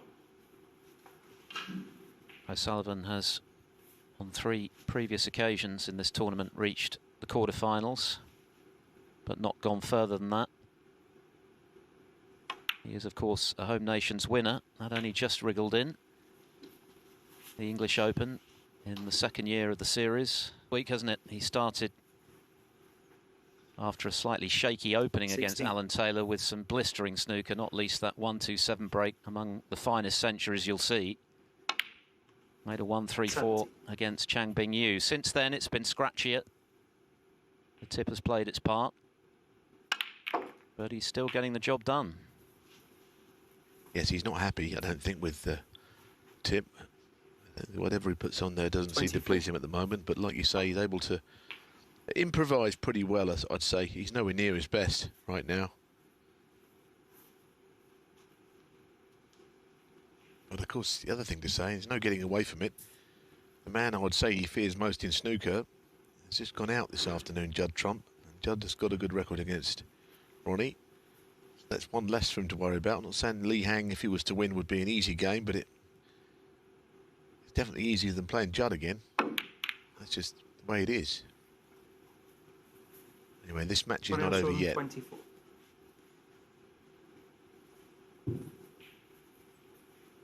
And having made his first ever Home Nations quarter-final in the Northern Ireland Open, Ding, he immediately repeats the trick after what was a modest record in this series prior to that.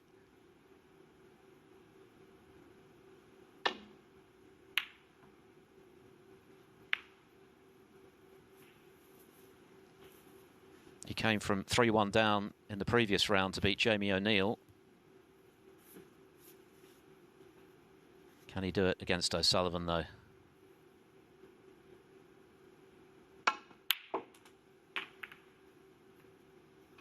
One. Well, he wanted to get a fuller contact on one of them, not half and half of both. Blue ball. I think the thing with O'Sullivan is he's one of the great front runners, isn't he, you've ever known at snooker. O'Sullivan won. I mean, I can only really, I mean, obviously he's lost matches from the front, but the Masters final against Paul Hunter is probably the only one that stands out for me. If he goes a long way ahead against a player, he invariably wins it.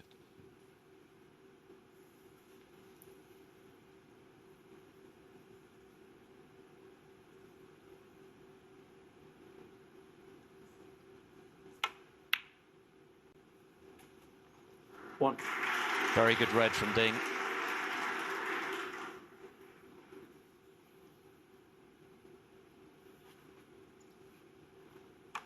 Yes, exactly, and it's hard to see Ding winning 4 on the bounce, so this frame is a must-win, you would think, for him. Showing his cue power after the interval. Another sweet strike. 4. Safe to say the tournament's opening up, though, isn't it? Because the fact that it's 4-1, Jamie Jones, and 5. as I look across the other table, he's in again there. Things are really happening for players this week. Li Hang has had some success already. So what we thought would be a semi-final, anyone guaranteed to be sitting pretty of the big hitters is Mark Selby at this stage. Just the 1/2 century so far tonight from Kyron Wilson, who's been in a rich vein of form himself. 3 from Jamie Jones in taking that 4-1 lead. Sullivan continues to look less than serene. 30. For sheer quality, the Selby-Walden quarter-final, undoubtedly the best of the day so far. They both played really well in the end after a slightly scrappy opening frame. Selby, of course, defending his title. 20. Looking to become only the second player after Trump to successfully defend in the Home Nations.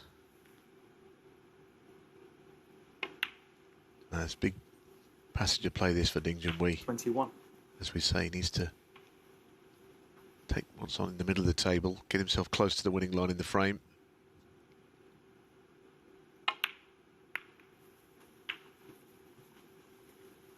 We need a couple of other balls. Well, certainly one of the safer reds, but that's a little bit further down the line.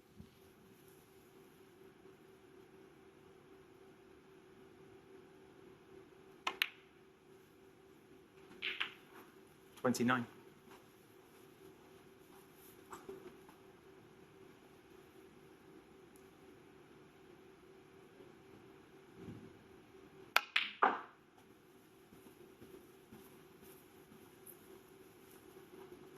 Once again, showing a lot of cue power, which again is something, as I said earlier, you don't really think about with Ding.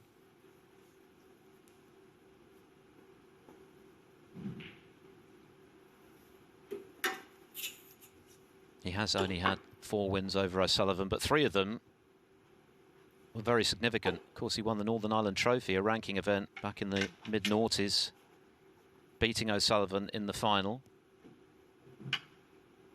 The really big one, I think, was to beat him over 3 sessions at the Crucible, having taken some pretty fearful hammerings from O'Sullivan, 13-10 in 2017.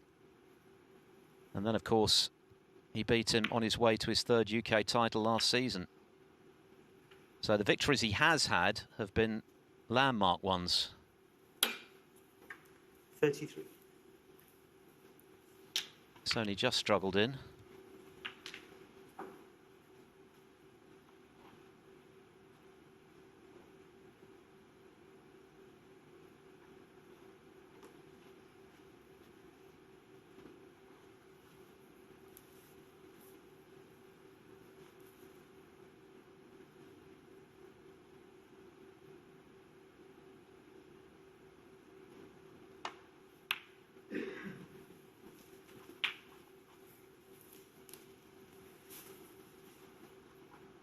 Just looking to see if that red 40.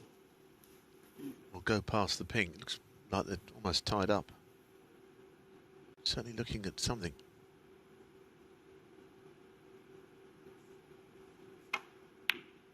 Oh, got a kick. Definitely a kick. Dear 41. me. That is frustrating. You heard the dull thud of cue ball on red. Took all the pace out of the cue ball. Finished nowhere as well because of that. Cue ball just completely stopped dead. He was accumulating points nicely there. Playing behind the brown now. If he's got the can get a wide enough angle off this.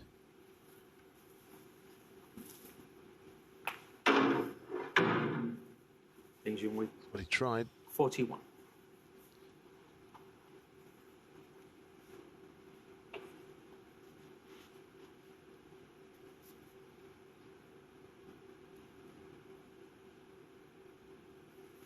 That's unfortunate. We've seen a bit of that of late, the ticker tape, which would have been a hangover from the UK final.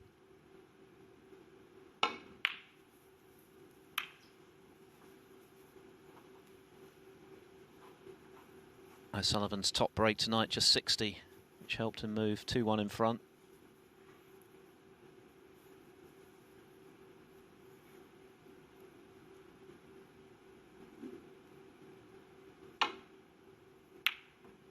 And what a victory for Jamie Jones, a surprise result, certainly surprising in terms of the lopsided nature of the score. He's beaten Kyron Wilson 5-1, so it's going to be Mark Selby against Jamie Jones in our second semi-final tomorrow night.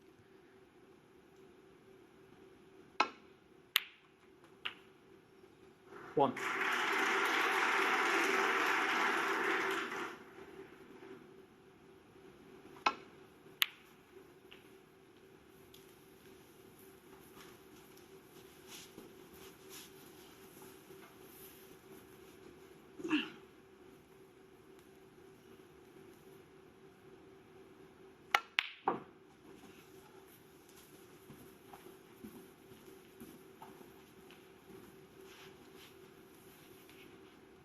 It's such a big frame, isn't it? If Ding were to take it 3-2, he's right back in the match. If O'Sullivan wins it, he's not quite nailed on, but not far off, you would think. Yeah, he's looked at the scores. It's a question of whether he can actually get the frame one before the blue is needed. I'm trying to work it out myself. Pretty much sure he can.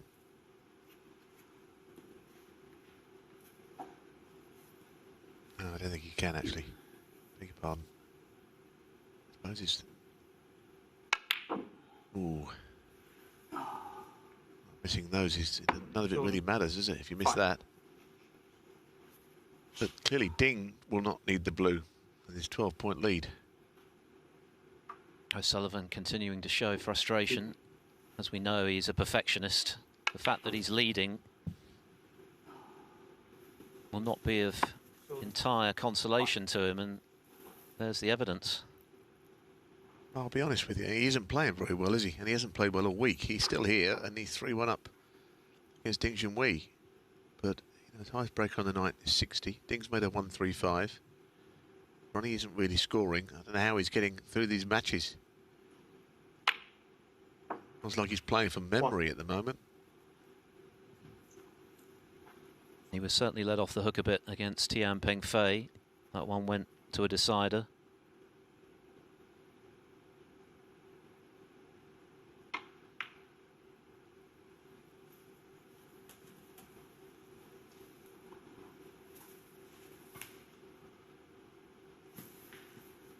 So he's going to need the yellow, the green and the brown to get back into the match. Tell you what, you wouldn't want a difficult shot on the brown for where it is. You'd want to be right behind that, dropping it in. Seen a few balls missed. 6. To the bolt pockets. Have stayed right over the pocket. This time he'll be playing with the pocket closest to O'Sullivan on that side. Ronnie looks... I've seen him look more enthusiastic than he does right now, to be honest, out there. 9. So he doesn't have to play on the blue, crucially.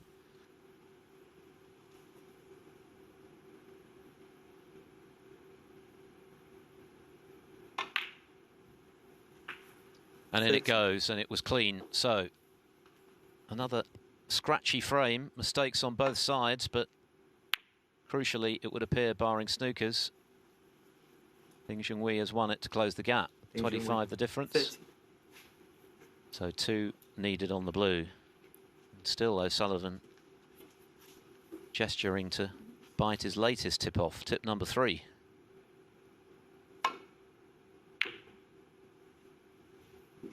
What I think about that is that you put a tip on and you very rarely can get to lucky straight away. It could be these tips would be okay if you had a week to knock them in. Because you're looking for a quick fix, aren't you? A tip that immediately feels good. And I don't think that's what he's got. Anyway, this frame is over. Yes, sir. 5 on the frame. And Ronnie O'Sullivan has conceded, so the match is back in the balance. O'Sullivan continues to struggle. He doesn't look happy. Ding isn't playing brilliantly, but he's closed to 3-2 behind.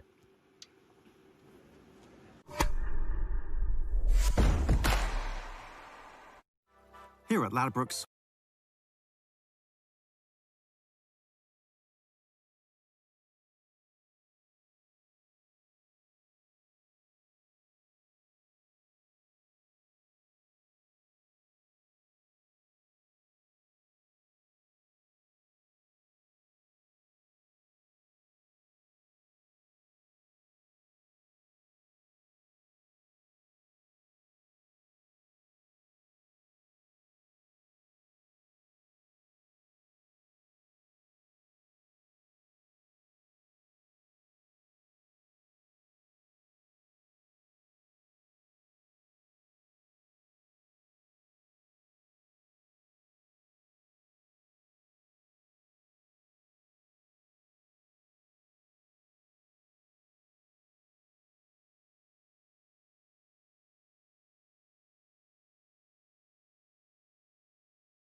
Having potted frame ball Brown to close to 3-2 behind, but here is Jamie Jones completing a fine win over Kyron Wilson, who concedes after missing the red.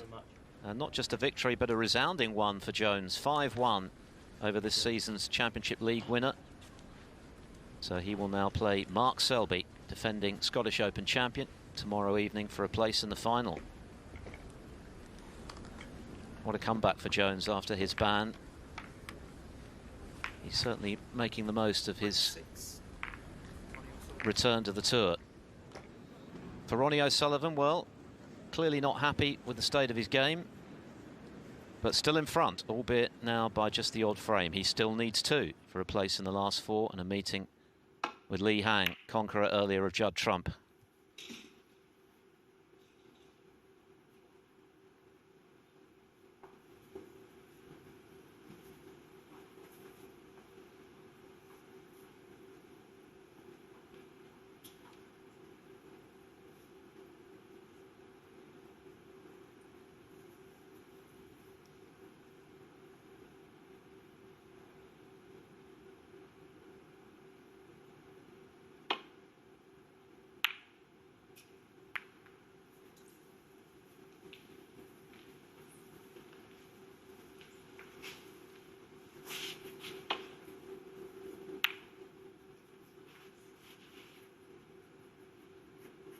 Well, if the red has got an angle to get on the black, it's a chance, this. That goes. Yeah. 1. Just what O'Sullivan needed, something early in the frame.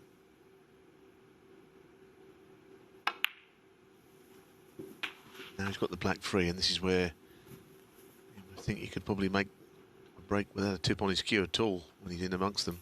8. 4. I'm going to check that. I will check it because that was never a foul. Black. I am going to ask him to check it. In my opinion, that was. It just looked like it got the black first. No. No, I agree with Ronnie. Anyway, Brendan Moore's asking for it to be checked, but I don't think in a million years that was a foul, personally. I agree with Ronnie. Yeah, clearly O'Sullivan emphatically believes it wasn't. Brendan Moore's going to have a look. No foul. 100% legal shot, in my opinion. You just do it again.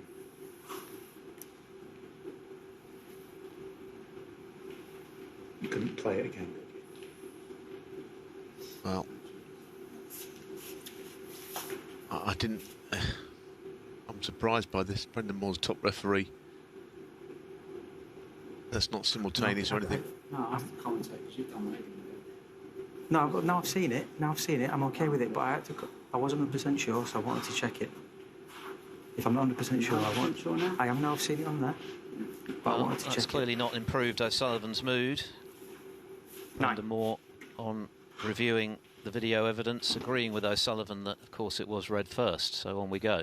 The point is the referee can only call what he sees. If he thought it was a foul, fair enough. But on replay, it's pretty apparent that it wasn't a foul of any kind. It's just a sort of fairly regulation shot. Anyway, we'll move on. 60.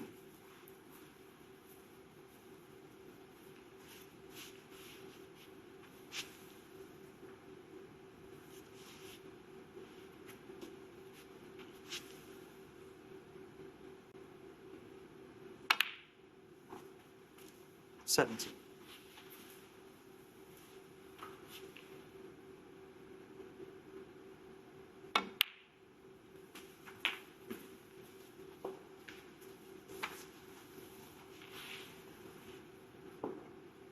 $24.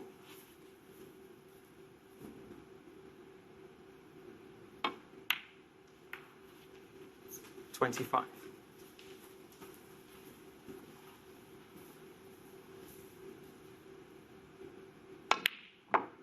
$33. It would just be like O'Sullivan now to make a maximum, wouldn't it, after that? Well, he stated that it had affected his concentration, but no one wants to see anyone put off by something that is not their fault. 40. He seems to have regrouped pretty quickly. No That one was always at the top jaw. 40. Pity that, because he had a bit of hope, didn't it? That would have been an unusual maximum, wouldn't it, with an intervention halfway through. Anyway, the frame's not one. We've had one already, of course, this week. Zhou Yulong, the 7th of the season. The other thing about that, I'll say, is if Ronnie had missed the next ball, then he could blame it on what happened. But the fact that he potted about 5 or 6 afterwards, or whatever it was, you can't really hold it against the referee anymore. The point is that 40-point lead may not count for much, given the position of the remaining balls. This is a good chance for Ding to at least get right back in the frame, if not win it.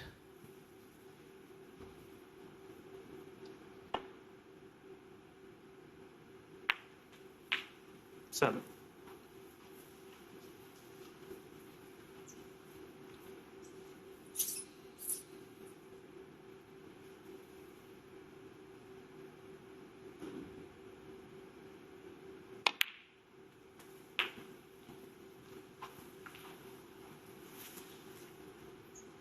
The thing is that Ding is very experienced and he should be able to read the signs here. We know his record against O'Sullivan is not great. He's beaten him in big events, but he's not beaten him as many times he's lost to him. But if he's ever going to get a result, he should be aware that tonight is one of those nights. He's there for the taking. It's just that not many people are able to deliver the blow. The 20th meeting, remember. Ding has won just 4.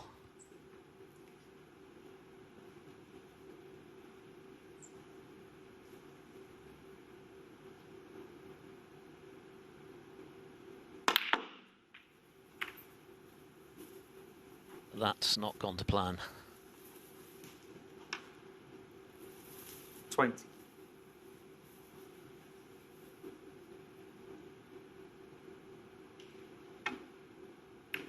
Neither player, for various different reasons, particularly happy Junhui, 20. with the way things are going this evening.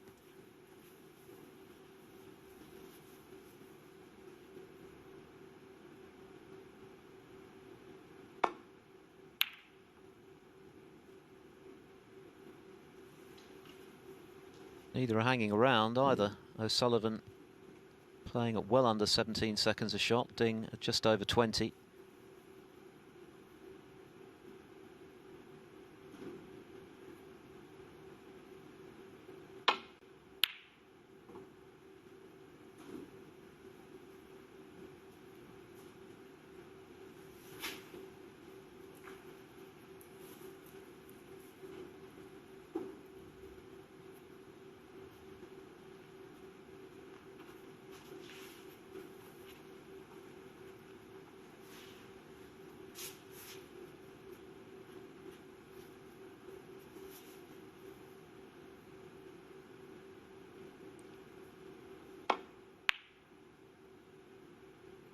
Now that's a terrific pot. That really is a good pot to get O'Sullivan right back in.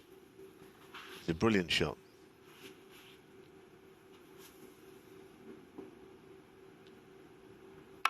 Only you think that the fake applause machine must have jammed or something, because that was as good as it gets, actually. 8. Especially with the positional side. And it's one area of his game that has impressed this evening. 8 out of 11 from long range for O'Sullivan. That's outstanding.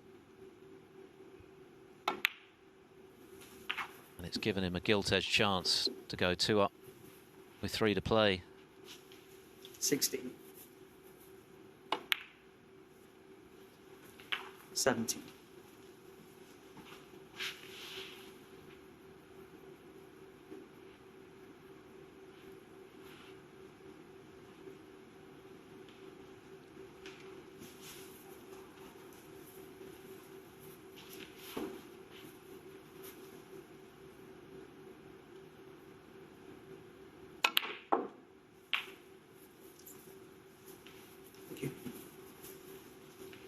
So, on the brink of a frame that could have gone against him. He broke down on 40, left the red over the pocket. Could have been costly.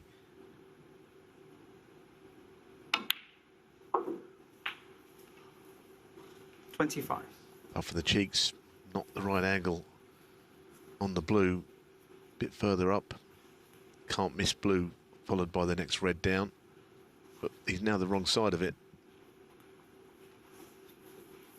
Pink makes it 51 in it. That's the other thing to say. So he can only tie.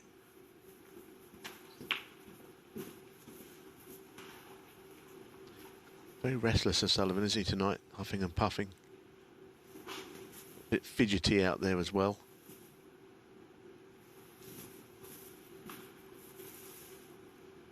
All things considered, it really is a surprise that he's on the cusp of a 4-2 lead. Thank you. 31. But he only needs this red to make it happen. Go 52 in front with only 43 there. And this frame is over, and Ding is going to have to win the last 3 to deprive Ronnie O'Sullivan a place in his 78th ranking semi-final.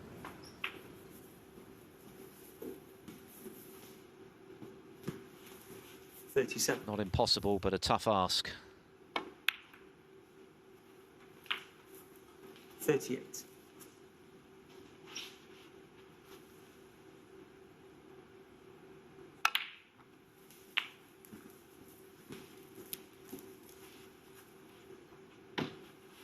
$45.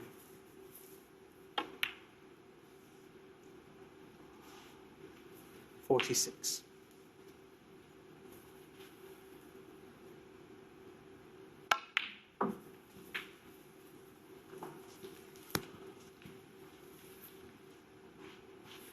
49. And it was a great red that O'Sullivan got him with to the 51. left corner, struck it so sweetly.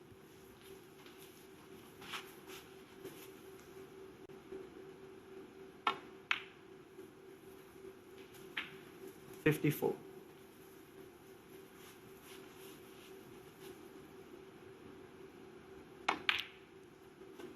It bears 58. a repeat viewing, doesn't it? Superb. Well, it was a clever shot as well, because if you look at the 63. table, you know, when he played it, had he missed it, he could only left that red, and it offered so much potential with the black being there. It was a great way to win the frame, wasn't it? 69 and the frame. Doesn't bother with the black. Frame. His highest break of the evening. 69, modest by O'Sullivan standards, but enough to win him his 4th frame and put him with 1 of victory.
one away from a place in the semis, but this I'm was an gonna check eventful that. moment. I will check it because it looked like I'm going to ask him to check it. Brendan Moore thinking initially that O'Sullivan had touched the black first. O'Sullivan adamant he hadn't, and he was proved to be correct. But of course, Brendan's entitled to check if he's not sure. Now I've seen it. I'm okay with it, but I wasn't 100% sure, so I wanted to check it. Anyway, in the end, O'Sullivan carved out his best break of the night, 69. And perhaps if he was happier, generally speaking, with the state of his game right now, and indeed the state of his third tip of the tournament, he wouldn't have been as frustrated by that little break in play. Anyway, he needs one. Ding Junhui needs 3 on the bounce.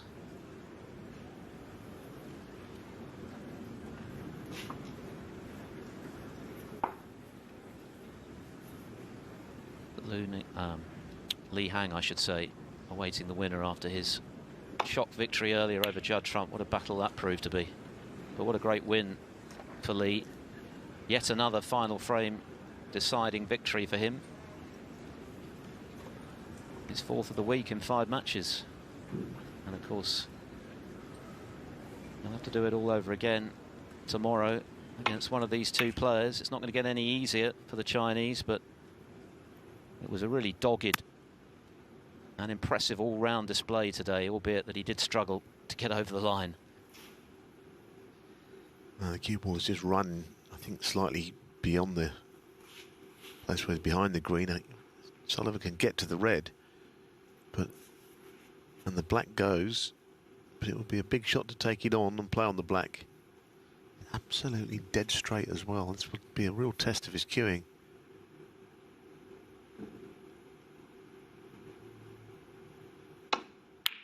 Oh, that's great, isn't it? That's very good. The black's not much easier, I will say, especially from right underneath the cushion rail. Look at that. Ronnie O'Sullivan, what? Not an easy shot. He's missed a few to that bottom jaw.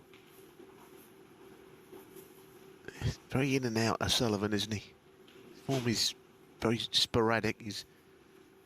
If he's a racehorse, you say, running in snatches, and just every now and then he does something good and then follows it up with something not very good.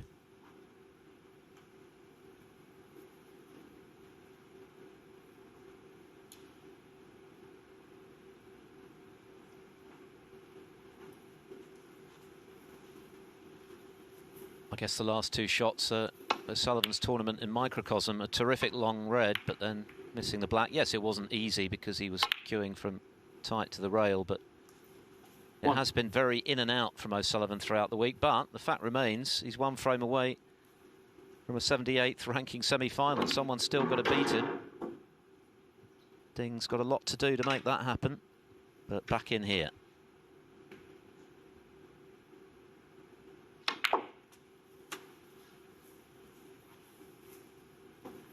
Well, this is the man who prides himself on his cue ball control as much as O'Sullivan. 8. And he got nowhere near his position there. And it may be that Ding's concentration has been somewhat affected by the fact that O'Sullivan is struggling a bit. Can happen, of course. One player drags the other down a bit. Becomes a bit of a downward spiral. Equally, if one suddenly hits the heights, the other Junhui, 8. could well follow suit.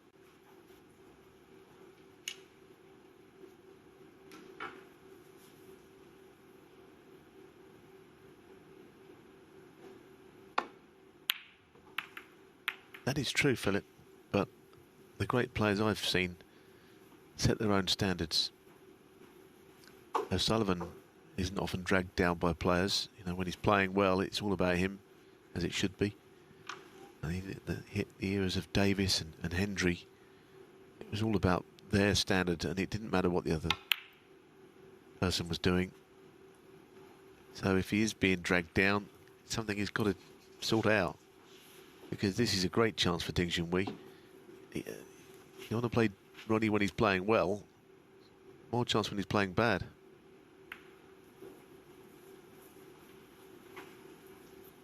The first 3 rounds for Ding were very straightforward. 2 whitewashes over Mark Davis and Martin O'Donnell in between. He beat Andy Hicks 4-2.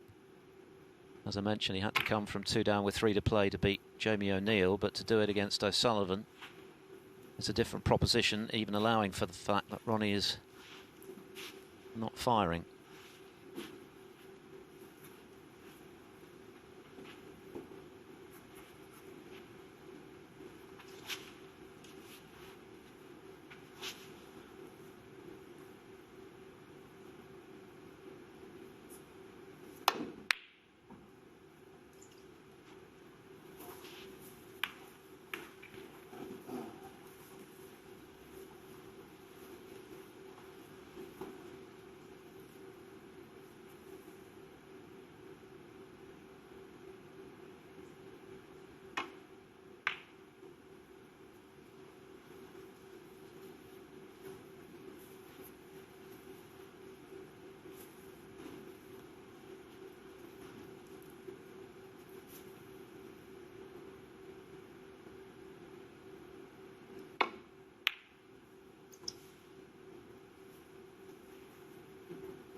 I don't think that Ding has given up the ghost here at all. I think he's still trying his best to win, you know. Occasionally he loses heart. He's still playing all the right shots. He's just not able to execute them as he'd like. And we know he's played some good snooker this week. Martin O'Donnell, who he beat, said that no one's ever played as well against him as Ding. He just scored every frame. Frame-winning breaks all the way through. And he's stringing the performances together he's finding difficult at the moment. Last year's UK Championship was very much the exception to the recent rule for Ding, wasn't it? And part of the reason he played so well in that tournament at the end of it, beating Stephen Maguire, who also played well in the final, was the victory over O'Sullivan a couple of rounds previously, which I think gave him that added bit of confidence that had been lacking.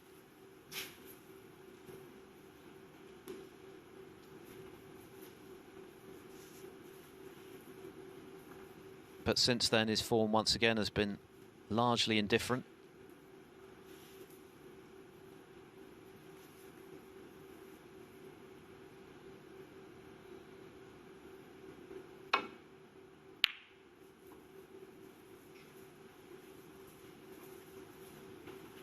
That was quite a good containing shot there from O'Sullivan. The double kiss was close.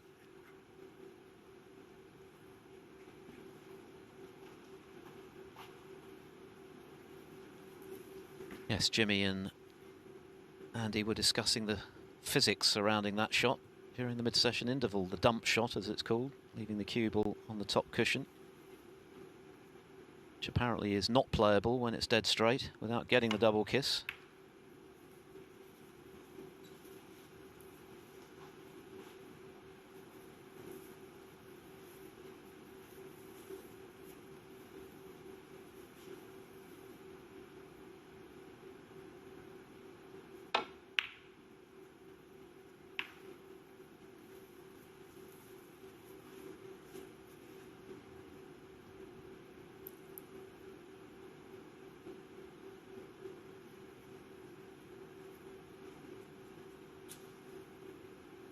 O'Sullivan in the background there, just to the right of Mark Selby, celebrating that superb victory at the English Open.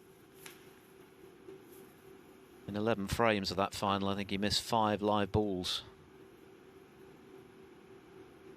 Haven't seen anything approaching that level of consistency this week so far. And yet he's still bearing down on another semi-final. And that's another mistake from Ding.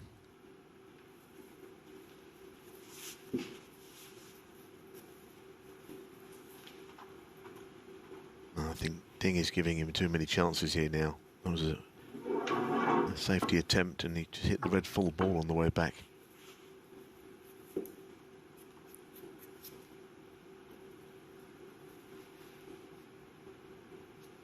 Not an easy start of this, very thin with the rest.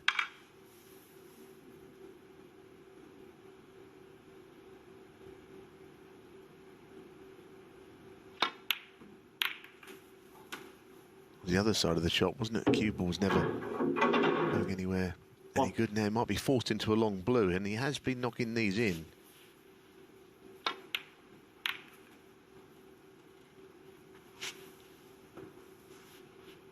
This was the kind of shot when he first turned professional. He was just rescuing breaks so many times with these.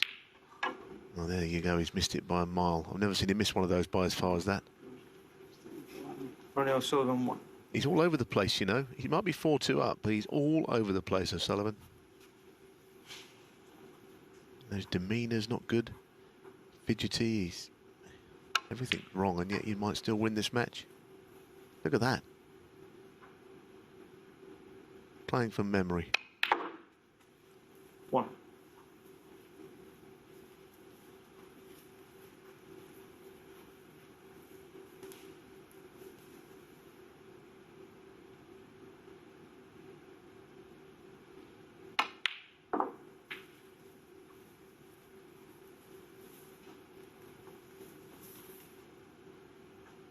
Four.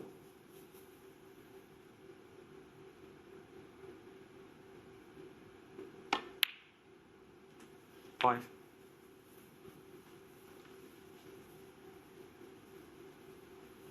Just looking as if the red, bottom red of the 2, as if it goes. If it was to pot, he would clear the black, I guess. Black's going to have to go on its spot. She's going to tie the reds up otherwise. Unless he cannon them here.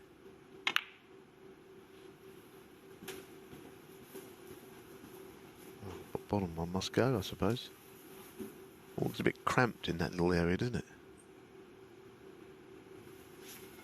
12. Tight. Nicely done, 30. though. Cleverly played.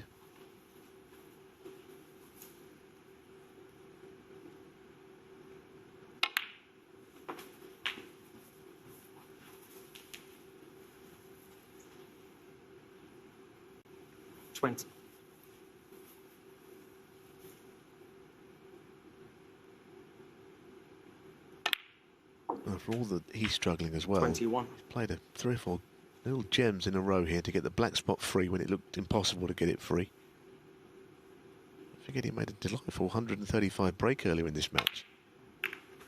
That's all he has done.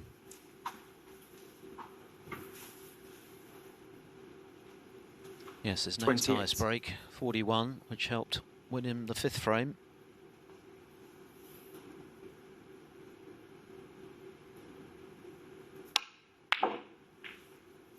$29. Nice recovery. It's a mileage in this match, you know. The way O'Sullivan is, this could go all the way.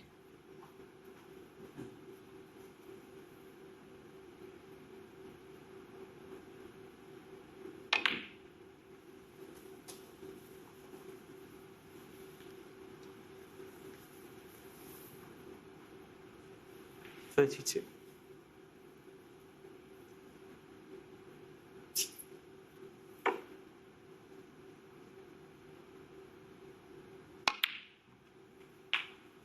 $33.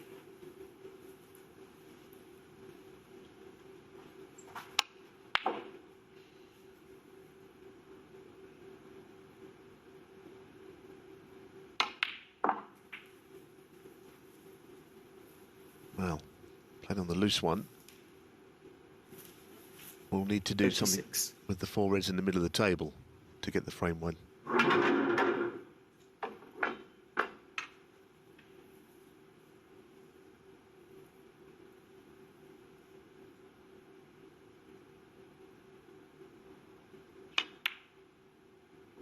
Nice. Now here's an angle. Might play the cannon on the right-hand red of the 4. And that'll bring the other red into play. When he's right, this would be a typical ding shot, this. He nearly missed the pot. I think that's why he didn't get the cannon. Because he hit the black a little bit on the thick side. 44. Now it's going to have to be a plant, but definitely played the cannon on that right red. 50 in front, 67 left. Not an easy plant, this.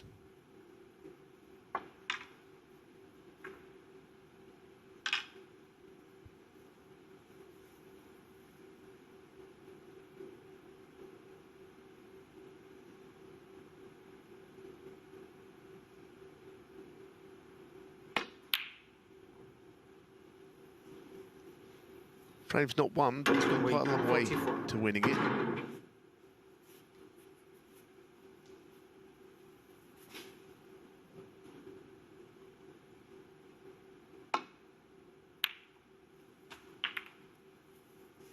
One. How about that for a nudge? The pink open, 3 reds open. Ding will be grateful that the blue and red are locked out.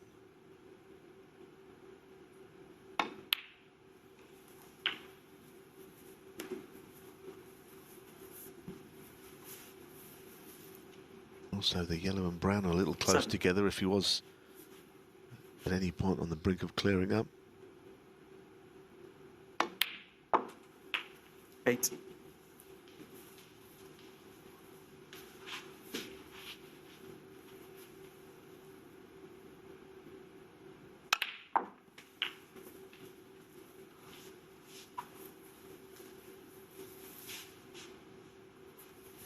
$50.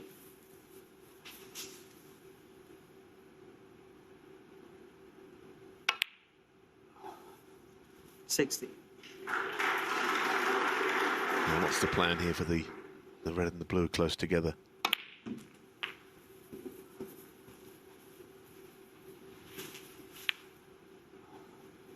$23.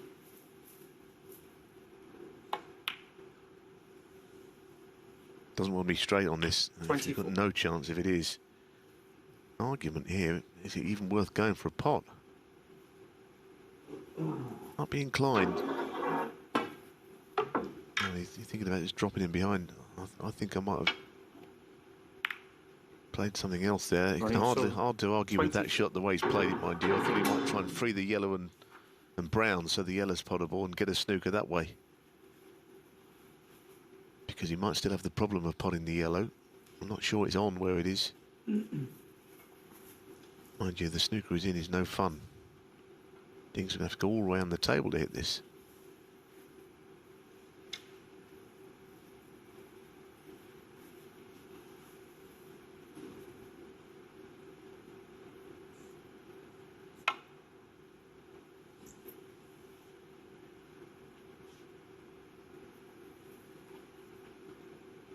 Yeah, he's pretty close. 2074.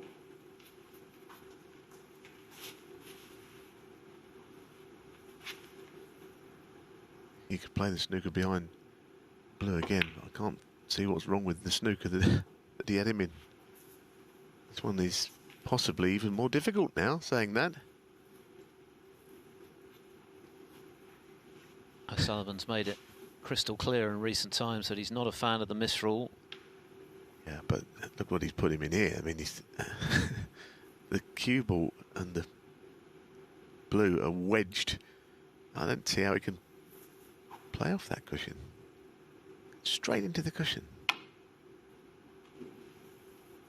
5. 2074. Free ball.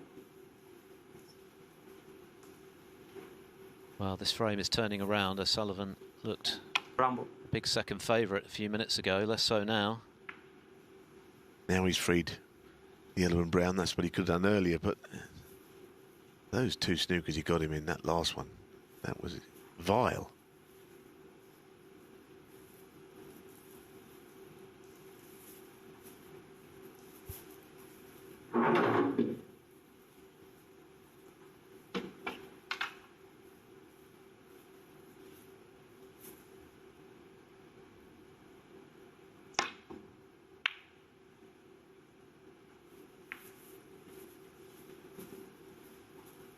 He's got him behind the pink.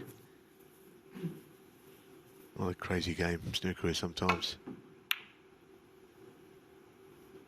Balls are flying around all over the place, aren't they?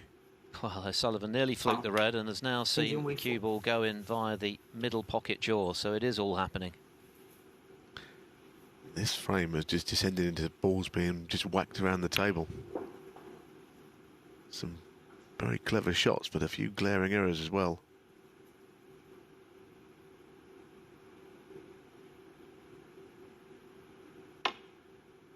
.22 Ding's lead with 35 left. Unbelievable. What is going on? It's like watching Groundhog Day. Without the humour. Goodness me. Oh, I don't know what's going on here. And Ronnie's hit that as hard as he could, and somehow the blue didn't move. That's the other thing about that last shot. How did he not hit the blue? Looks like he's covered the potting angle too.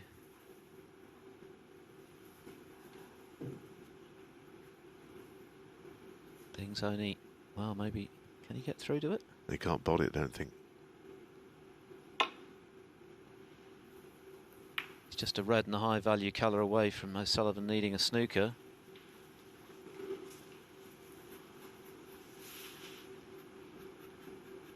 Now what?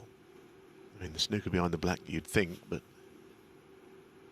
I'm not sure anything could happen here. He's laid some very good ones, but they haven't amounted to anything.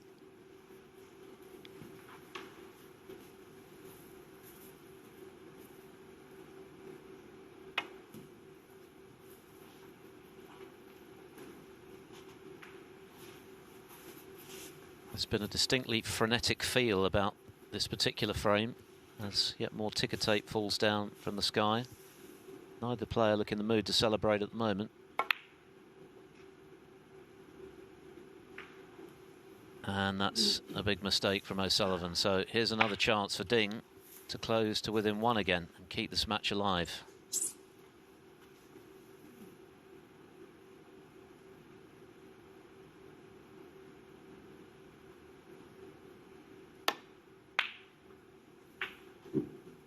And that should do it. The black to put him 30 in front with 27 on.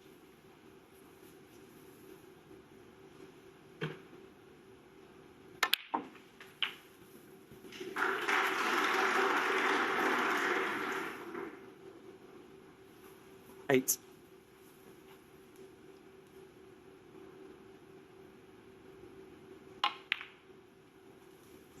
10.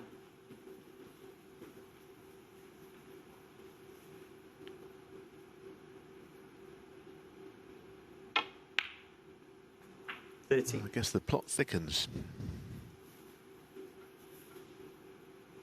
Some odd things happened in that frame. I suppose the memorable bit would have been the break that Ding made. 44 is what it was, but basically that's what's won in the frame. All the other stuff was mind-blowing at times. The snookers they gave to each other. 28. So Ding still very much in this match. Ronnie O'Sullivan still playing well below par. He's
when people change, but not us, and we just chillin', kicking it, kissed by the sun. Could be soaked to the skin in the monsoon. I know she got the good vibes when seasons change, but we're the same. Even if I lost in my mind. speak a single word, 'cause you got me holding, holding. Even if my jokes aren't funny, my tongue tied up on it. And I don't need to speak a single word, 'cause you got me holding, holding.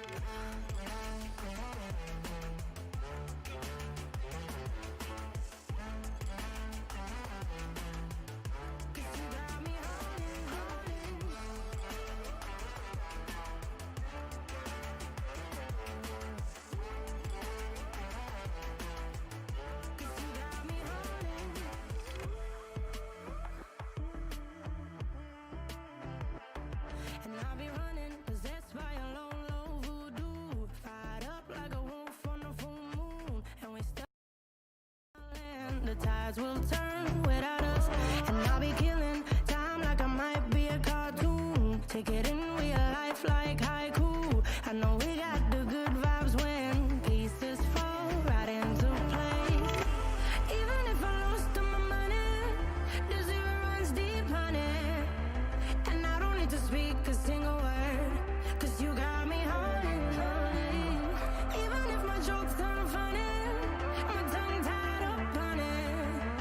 And I don't need to speak a single word, 'cause you got me holding, holding.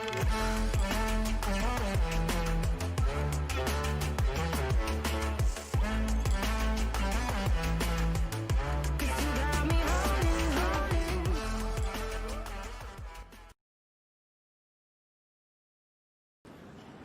Can Ding force a decider here now?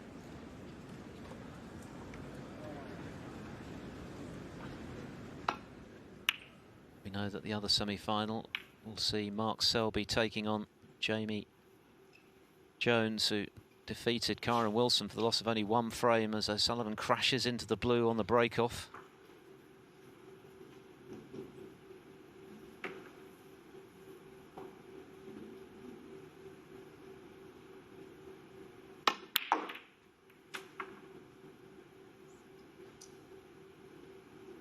One.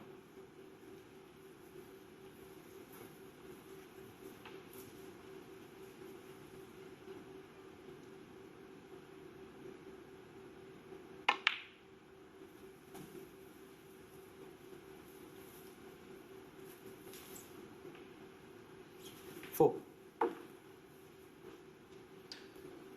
We saw a bird's eye view of O'Sullivan's error with the break-off. This is the more conventional angle. Yeah, whatever you do, don't hit the blue. They say not only does it give your opponent a chance, the blue sometimes gets put safe. No one really wants that at the start of a frame. 5.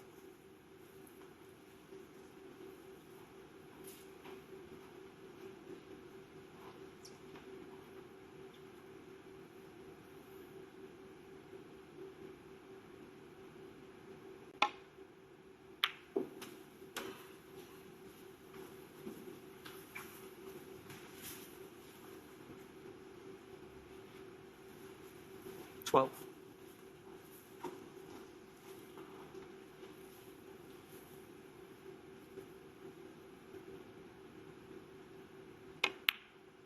As I say, Ding must be picking up some signs from this, that he can still win this match, not only from his own point of view, but his opponent, Ronnie O'Sullivan.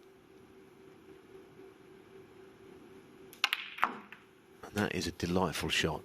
That is Ding at his best. Opening the bunch and leaving himself on the 20. spare red. 21. He was always been such a great exponent of getting the bunch open. This was how it should be done. What a shot.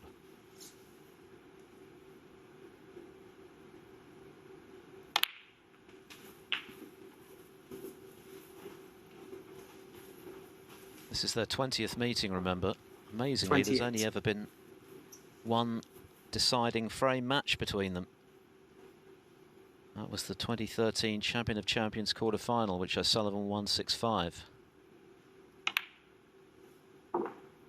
29. But we could well be headed that way here. Yeah, I'd like to see it now.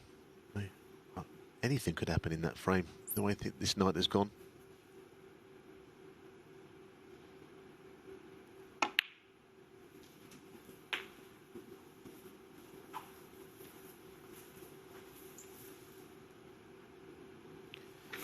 35. Ding has never been to a home nation semi-final. This is only his second quarter-final in back-to-back home nations events.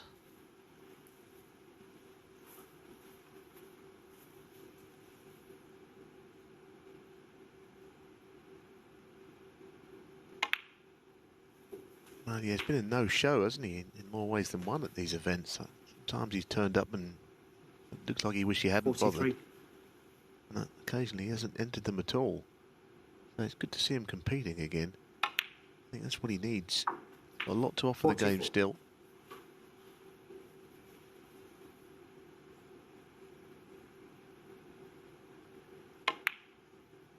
Sometimes I think you need to go back to basics. The year that he got to the world final, of course, he had to qualify, breathe 51. through the qualifiers, so it almost helped him. Here he is, grinding it out, mostly on outside tables 52. this week until tonight. Playing some not bad snooker, still making the odd mistake, but the magic is in there somewhere, as we've seen. He's been a pro 17 years now, which feels like a career in itself, but he's still only 33, 2 years older than Judd Trump. 59. Time is very much on his side.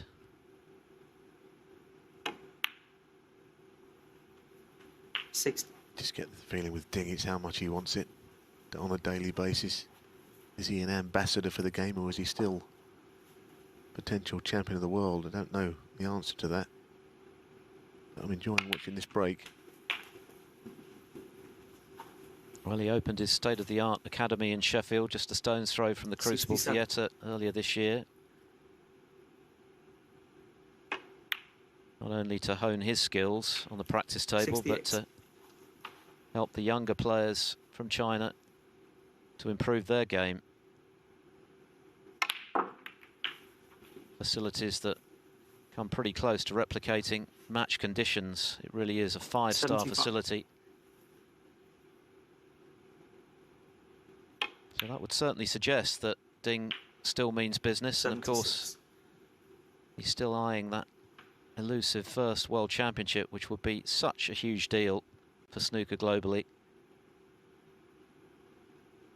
And the way he played it in the UK Championship last season suggested it's still very much within his grasp. Since then, his form has tailed off again, but 78. maybe this week is going to be his. O'Sullivan continues to look thoroughly exasperated. He's worn that look pretty much from the get-go tonight, even when he was in front, 17. which he still is, but only for a few more moments. Well, he probably moved the other red here, I think. 93. Pulling this one, move it out into an open area. What a break this has been. 94. At last, we're seeing a little bit more consistency from Ding. In a frame that, ever since O'Sullivan's bad break-off, he's dominated and have probably make 2 centuries on the night. 96. Yeah, he's certainly dominating the stats wherever you look, whether it be safety, 97. pot success, highest breaks. I think he's playing quickly as well. I mean, he seems to be running around the table almost. He's done it all the way through. Maybe that's his new way of just getting on with the game. 100. Yeah, this frame is just 7 minutes old. It's been one for quite a while. I don't think I've seen Ding 102. at quite this pace before. Whether he can play like that in a decider, we might find out shortly. We're going all the way. 105. That'd be great. He's under 20 seconds a shot.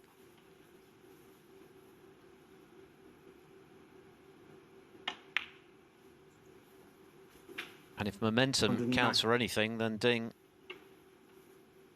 would be the favourite going into the decider. But with O'Sullivan, you just never know. 114. Either way, it's going to be the third of our quarter-finals to go the distance.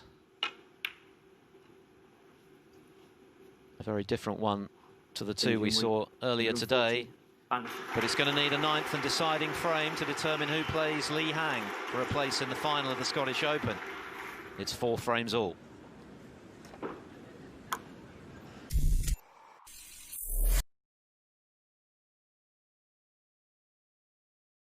I could feel something else.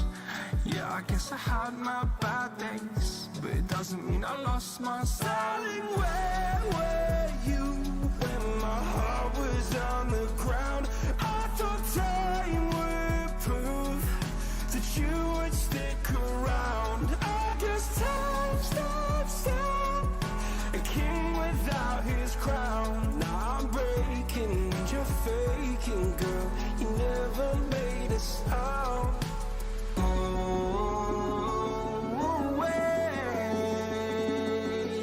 I'm tired of the pain. Go away. I'm tired of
everything that brought me alive. But we're all like monsters, playing with the monsters. They brought me alive, but got no alibi. It's a road fight without an alibi. Took my innocence without an alibi.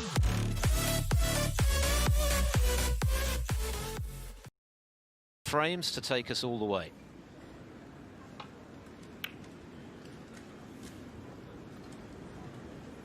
Two centuries from him. Highest break of just 69 from O'Sullivan. Is he going to pull something out from nowhere in this most important of frames? Well, that's a good start, firing in a long red.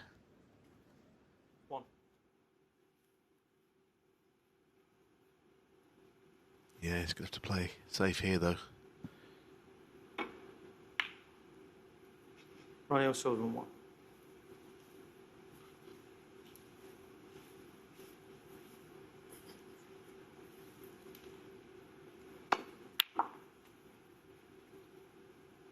Cube will just run into a place where really he couldn't do anything. I get the feeling this could be a nervy frame. Don't always get fluency in the decider, as we know, and both players seem to have their own issues going on.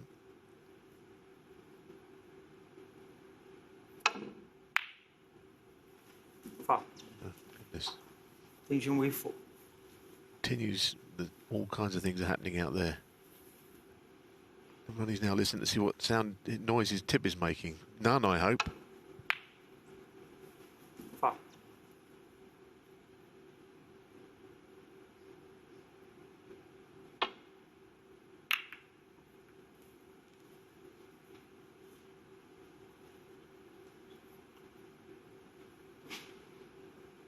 Have to be a little careful on this shot if he goes for it. Cuball might heading towards the black and the couple of reds unless he plays it with pace and screw. Didn't have a clue where they were going to finish. One. It wriggled through there onto the yellow. That is lucky.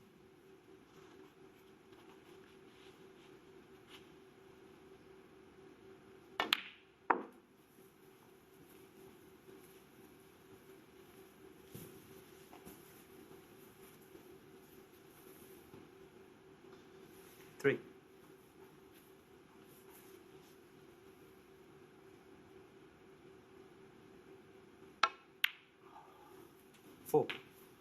Now the question is, does the pink go on its spot? I think it's just above it at the moment. If not, he'll have to go in there somewhere. I think it'll be tied up.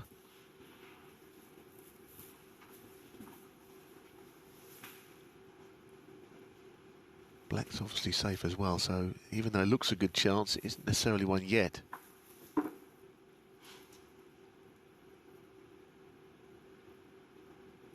Thank you. 10.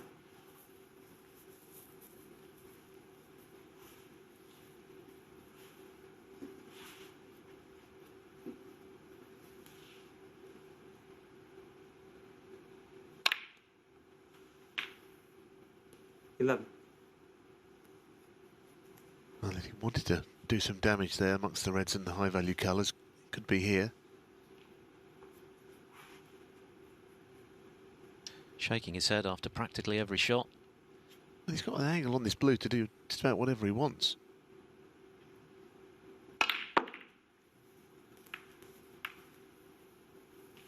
Well, he's not going to shake his head after that shot. 16. Worked out pretty well. Very well.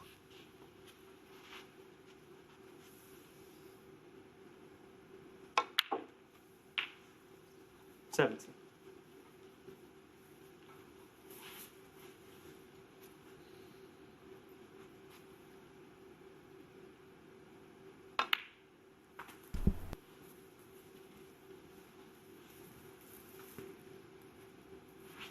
$22. Suddenly, this is looking a little bit bleak for Ding.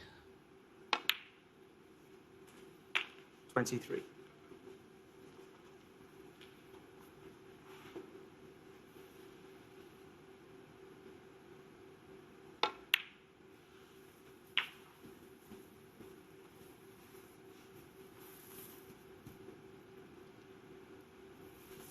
$29.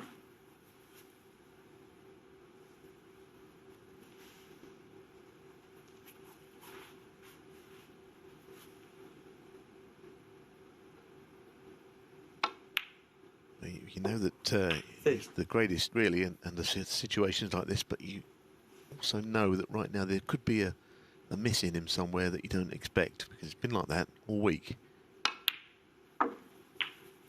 Don't get me wrong, he's as likely to clear up as anybody in the game.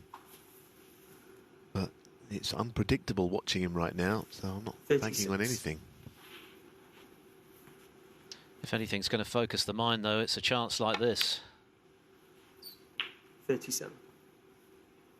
78th ranking semi-final appearance beckons, and the chance to improve on his record-breaking tally this weekend of 37 ranking titles. Things just getting a little bit more tricky from here unless he gets reds into play. 43.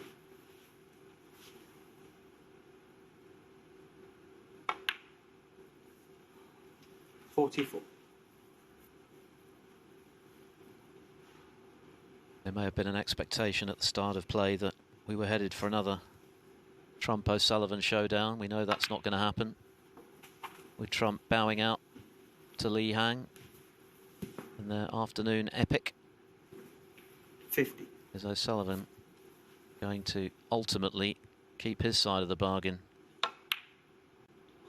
Well, there's your answer. Not for now. Ronnie O'Sullivan. Wow. 50. Well, he was doing something there, Philip. He was trying to move the red. That was, I think, divided concentration. The point I was making that there is a miss in him all the time right now. I don't see that changing this weekend, even if he wins tonight.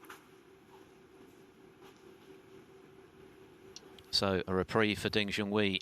He must have thought that he might have played his last shot of the tournament.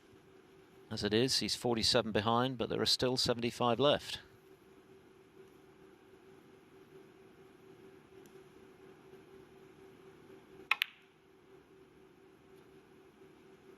Wow, that is an incredibly good shot. Wow, I think he was hiding the cue ball okay on the left side. What a pot. He's got just a little bit riding on this shot as well. Missed it. One of those, almost a hiding to nothing sort of a shot. Yeah, you've just got to roll it in and hope. You expected to get it, but you can miss them. It's a pity because he was on the way to making this frame very close, I think.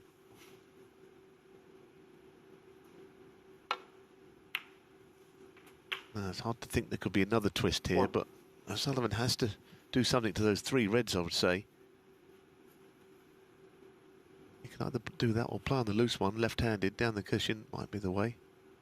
It's not how he operates, is it? And he still needs a red. Wow. 6.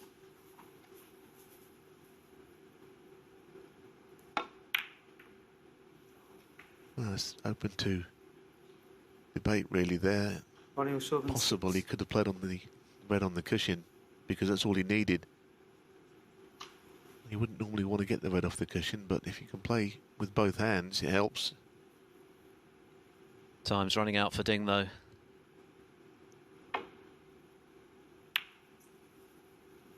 Didn't go for that.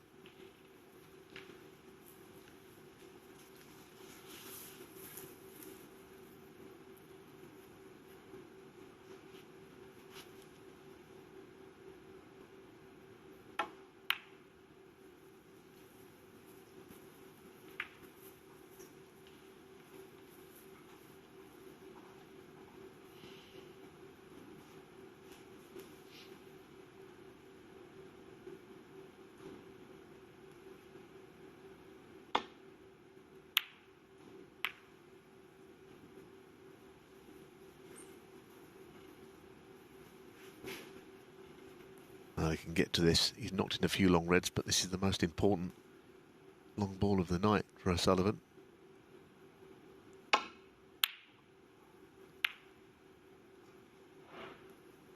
That was for the match, barring snookers. The cue was perilously close to the brown ball there. Would have been a distraction, I think. There's too many reds on cushions here for Ding. He needs to get something in play.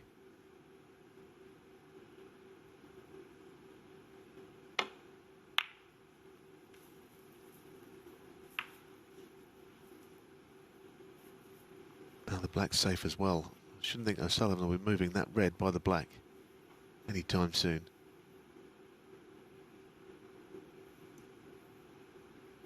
Very favourable table for someone who's 52 points in front.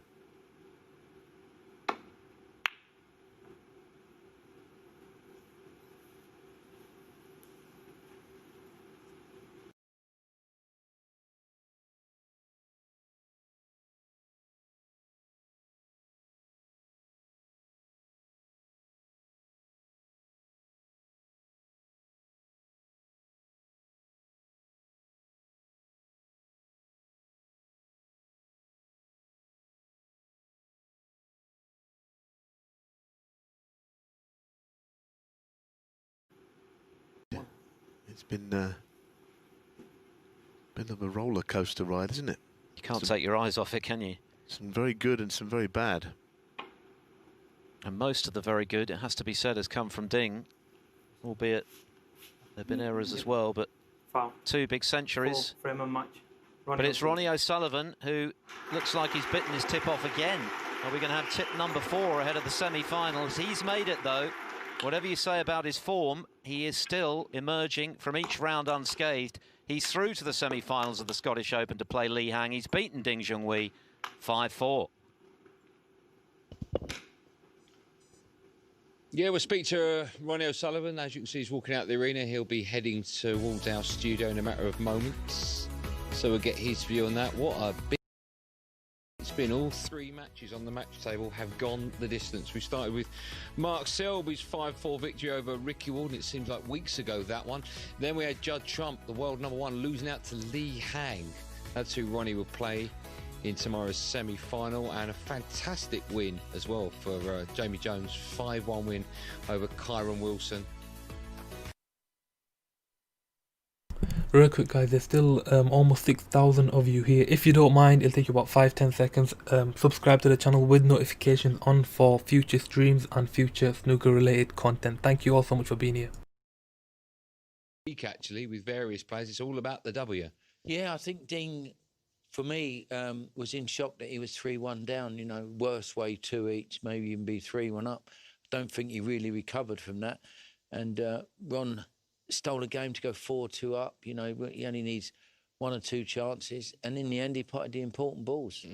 Looking back at the highlights from the last frame, you know, both players had chances, both players missing balls that you'd think on a normal day, maybe at the beginning of a match as well, they'll be potting these, Jimmy. Yeah, it looked like the start of a match. Here, Ronnie's trying to cannon the red out by the black, probably focusing too much on the cannon, but where he's not happy with the tip, you know, it's like he's hitting every part of the balls wrong. This was a great red from Ding into the green pocket here. He's got a straight black. OK, he's 47 behind Ding, but this black off the spot, you know, you fancy him to get that. He just lined it up all wrong, and that was an opportunity for him to get back into the last frame. And get back into it he did, to get over the line as well, to book his place in the last 4. He's alongside us now on set. Hello, Ron. You all right? How are you feeling? How was that for you? I'm just so glad that's over. I just either want to get beat 5-0 or win 5. Just get out of there. I couldn't play with that cue. That tip was done. The tip again. You're onto I think it's your 4th one now this week. Oh mate, I just couldn't play anything out there. It was embarrassing. I was just like, please get it over news. Oh, got nothing to say. You can go for a few tips though, can't you? And not find a good one, you know. I don't know. I've just part of it. Nah, listen. Let me ask you one, because people out there won't necessarily understand. So when you've put the new tip on, you don't know instantly until you've knocked it in after a few hours, a few shots, a few days. Just explain. That's the easiest way to explain. You know, if you play table tennis, you know, you get the pimple bats or the rubber ones. It's like trying to play a spin shot with a pebble, you know, you just can't get nothing on it. Like that last red I've missed in the last frame to cannon the red. It's because I'm playing with a bit of sides. Once you push the white out, it's not coming back. And so I played with sides, so I was just an absolute million. And I just thought, honestly, it was just like guesswork out there, you know. Yeah. Why don't you think Ding managed to get through? Because he probably felt sorry for me. I don't think he felt honestly, you can get like that. I used to feel like that if Hendry played bad. I used to feel sorry for him. I used to think, oh, my hero is playing so bad. But he had chances. Were you surprised to go in 3-1 up? He had so many chances. It was absolutely scary. Scaryville, as Jimmy would say. Yeah, no, I just. There's nothing I can say, is there? Let me ask you this then. There was a moment in the match where almost a bit of VAR came into it. You went down to strike the red. The referee said you might have hit the black. You actually stopped. What was your view on it? Shock. I was just more in shock. You weren't having that, was you? No, it wasn't that. I was just in shock. If I've hit the black, fine, but... You're declare. But he was in the wrong position to call it, actually. Well, I don't know, but... He's normally a great referee. Well, if you watch it here, can we show it again? Look where he is. I mean, I've hit the red by a mile first. Absolutely. I've gone... I don't care anyway, you know what I mean? Like the miss rule, I take the miss, don't take the miss, I don't get involved. You know, it's just... But that, I was just like, what the hell is going on there, mate? Yeah. Were you thinking that if they would have kept to their original decision and called the foul, would you have done anything? Would you have walked out, or would you have seen the game through? I just wanted the game to be over with, to be honest with you. Like, either Ding knocked me out, because I just didn't want to hit any balls with that tip anymore. The noise it was making, I was just like... Look at that, Jim. What is the latest with Tipgate? Where are we at? The tip's obviously off. It's on its way to John Paris as we speak, my cue, just to get a new... Look at that. Okay, we can't... Just explain what you can see, Jimmy. Oh, Jimmy, hold it up to the camera so we can... It's soft then. Oh, sponge. Hold it flat on your hand so we can see it. Just hold it out like that so people can see it and then they can... I'm really just sort of like... Don't move your hand, we'll try and get a close-up of... So just explain... There you go, that's perfect, Jim. Stay there. No, Jim, keep it still. Okay. So the top bit where it looks all fuzzy, is that from you picking it, or is that how it is? No, well, listen, I mean, it's so soft that the fibres, you know, like I said, you know. Anyway, look, it is what it is. I'm into the next round. Hopefully, get a new tip on. Have a little go. What's his name tomorrow? Li Hang. Oh, Li Hang. You played him in 2017 in a home nations. He bashed me up, didn't he? You fell asleep in the match. Did I? You fell asleep in your chair. Did I? Remember? Yeah, a couple of times. Really? Say fell asleep. There's lots of images of you with your eyes closed and your legs out. Must have been tired. Yeah, I would imagine. If you fell asleep, you were tired. Yeah. But he. Did you see his match this afternoon? No, I didn't. I didn't watch any of it, to be honest. Okay. I was eating, trying to knock that tip in. Yeah. Well, listen. Good luck with getting a new tip for tomorrow. Yeah. And you are through to the last 4, and who knows how far you'll go if you get your tips sorted out? Who knows? We'll let you get back to bed. I think you look quite tired. Are you tired? Or No, you okay? I feel fantastic. I'm going for a 7-8 mile run in the morning. I'm absolutely buzzing. Yeah. I'm just glad I ain't got any more balls with that tip. That was such a relief to be over, win or lose. Well done. We'll see you tomorrow. We'll also see Jamie Jones tomorrow. He beat Kyron Wilson comfortably by 5 frames to 1. And straight after he came off table 2, I caught up with him. Jamie, firstly, a fantastic win to book your place in the semi-finals. Tell me about the match. Kyron missed a few starting off that I didn't expect. You know, he missed a couple of blacks. I've played him a couple of times and he doesn't miss much. So, I mean, I sensed an opportunity early on, really, you know, because he was missing a couple. But I suppose sometimes that can put you under a bit of pressure because these top boys don't miss them. You know, I done well to, you know, get over the line. 5-1's a great result. It is a fantastic result. You've had some good results all week, actually, and some results have gone to the wire as well. Yeah, I've been ahead in most of my games. I've scraped through the last few, 4-3, you know, so you can only do in good stead, really. You know, when you sort of, sometimes I blew a couple of leads this week. I was 3-0 up last night, 3-all I should have lost, really, you know, but it makes you think it might be all week, you know, when you can get through them close games. Yeah, and how exciting now for you that you are just 2 wins away from a ranking event victory. Yeah, you know, it's no secret to anyone. I haven't been on the tour for a couple of years, you know, so to come back and to be playing in a semi-final so soon, couldn't have dreamt of that, you know, so I'm very happy. And Mark Selby stands in your way of that final. Are you a fan of the style of play? Well, he's just a tough player, isn't he? You know, I've played him a couple of times. I've beaten him in the quarters in Australia a few years ago, 5-1, so, you know, he knows he's got a game in his hands. I just got to concentrate on myself, you know, not worry about him. OK, well, listen, well done, a fantastic victory, and we look forward to seeing you in the semi-finals tomorrow. All right, thanks very much. Yeah, fantastic result and an equally brilliant performance, beating the former German Masters champion by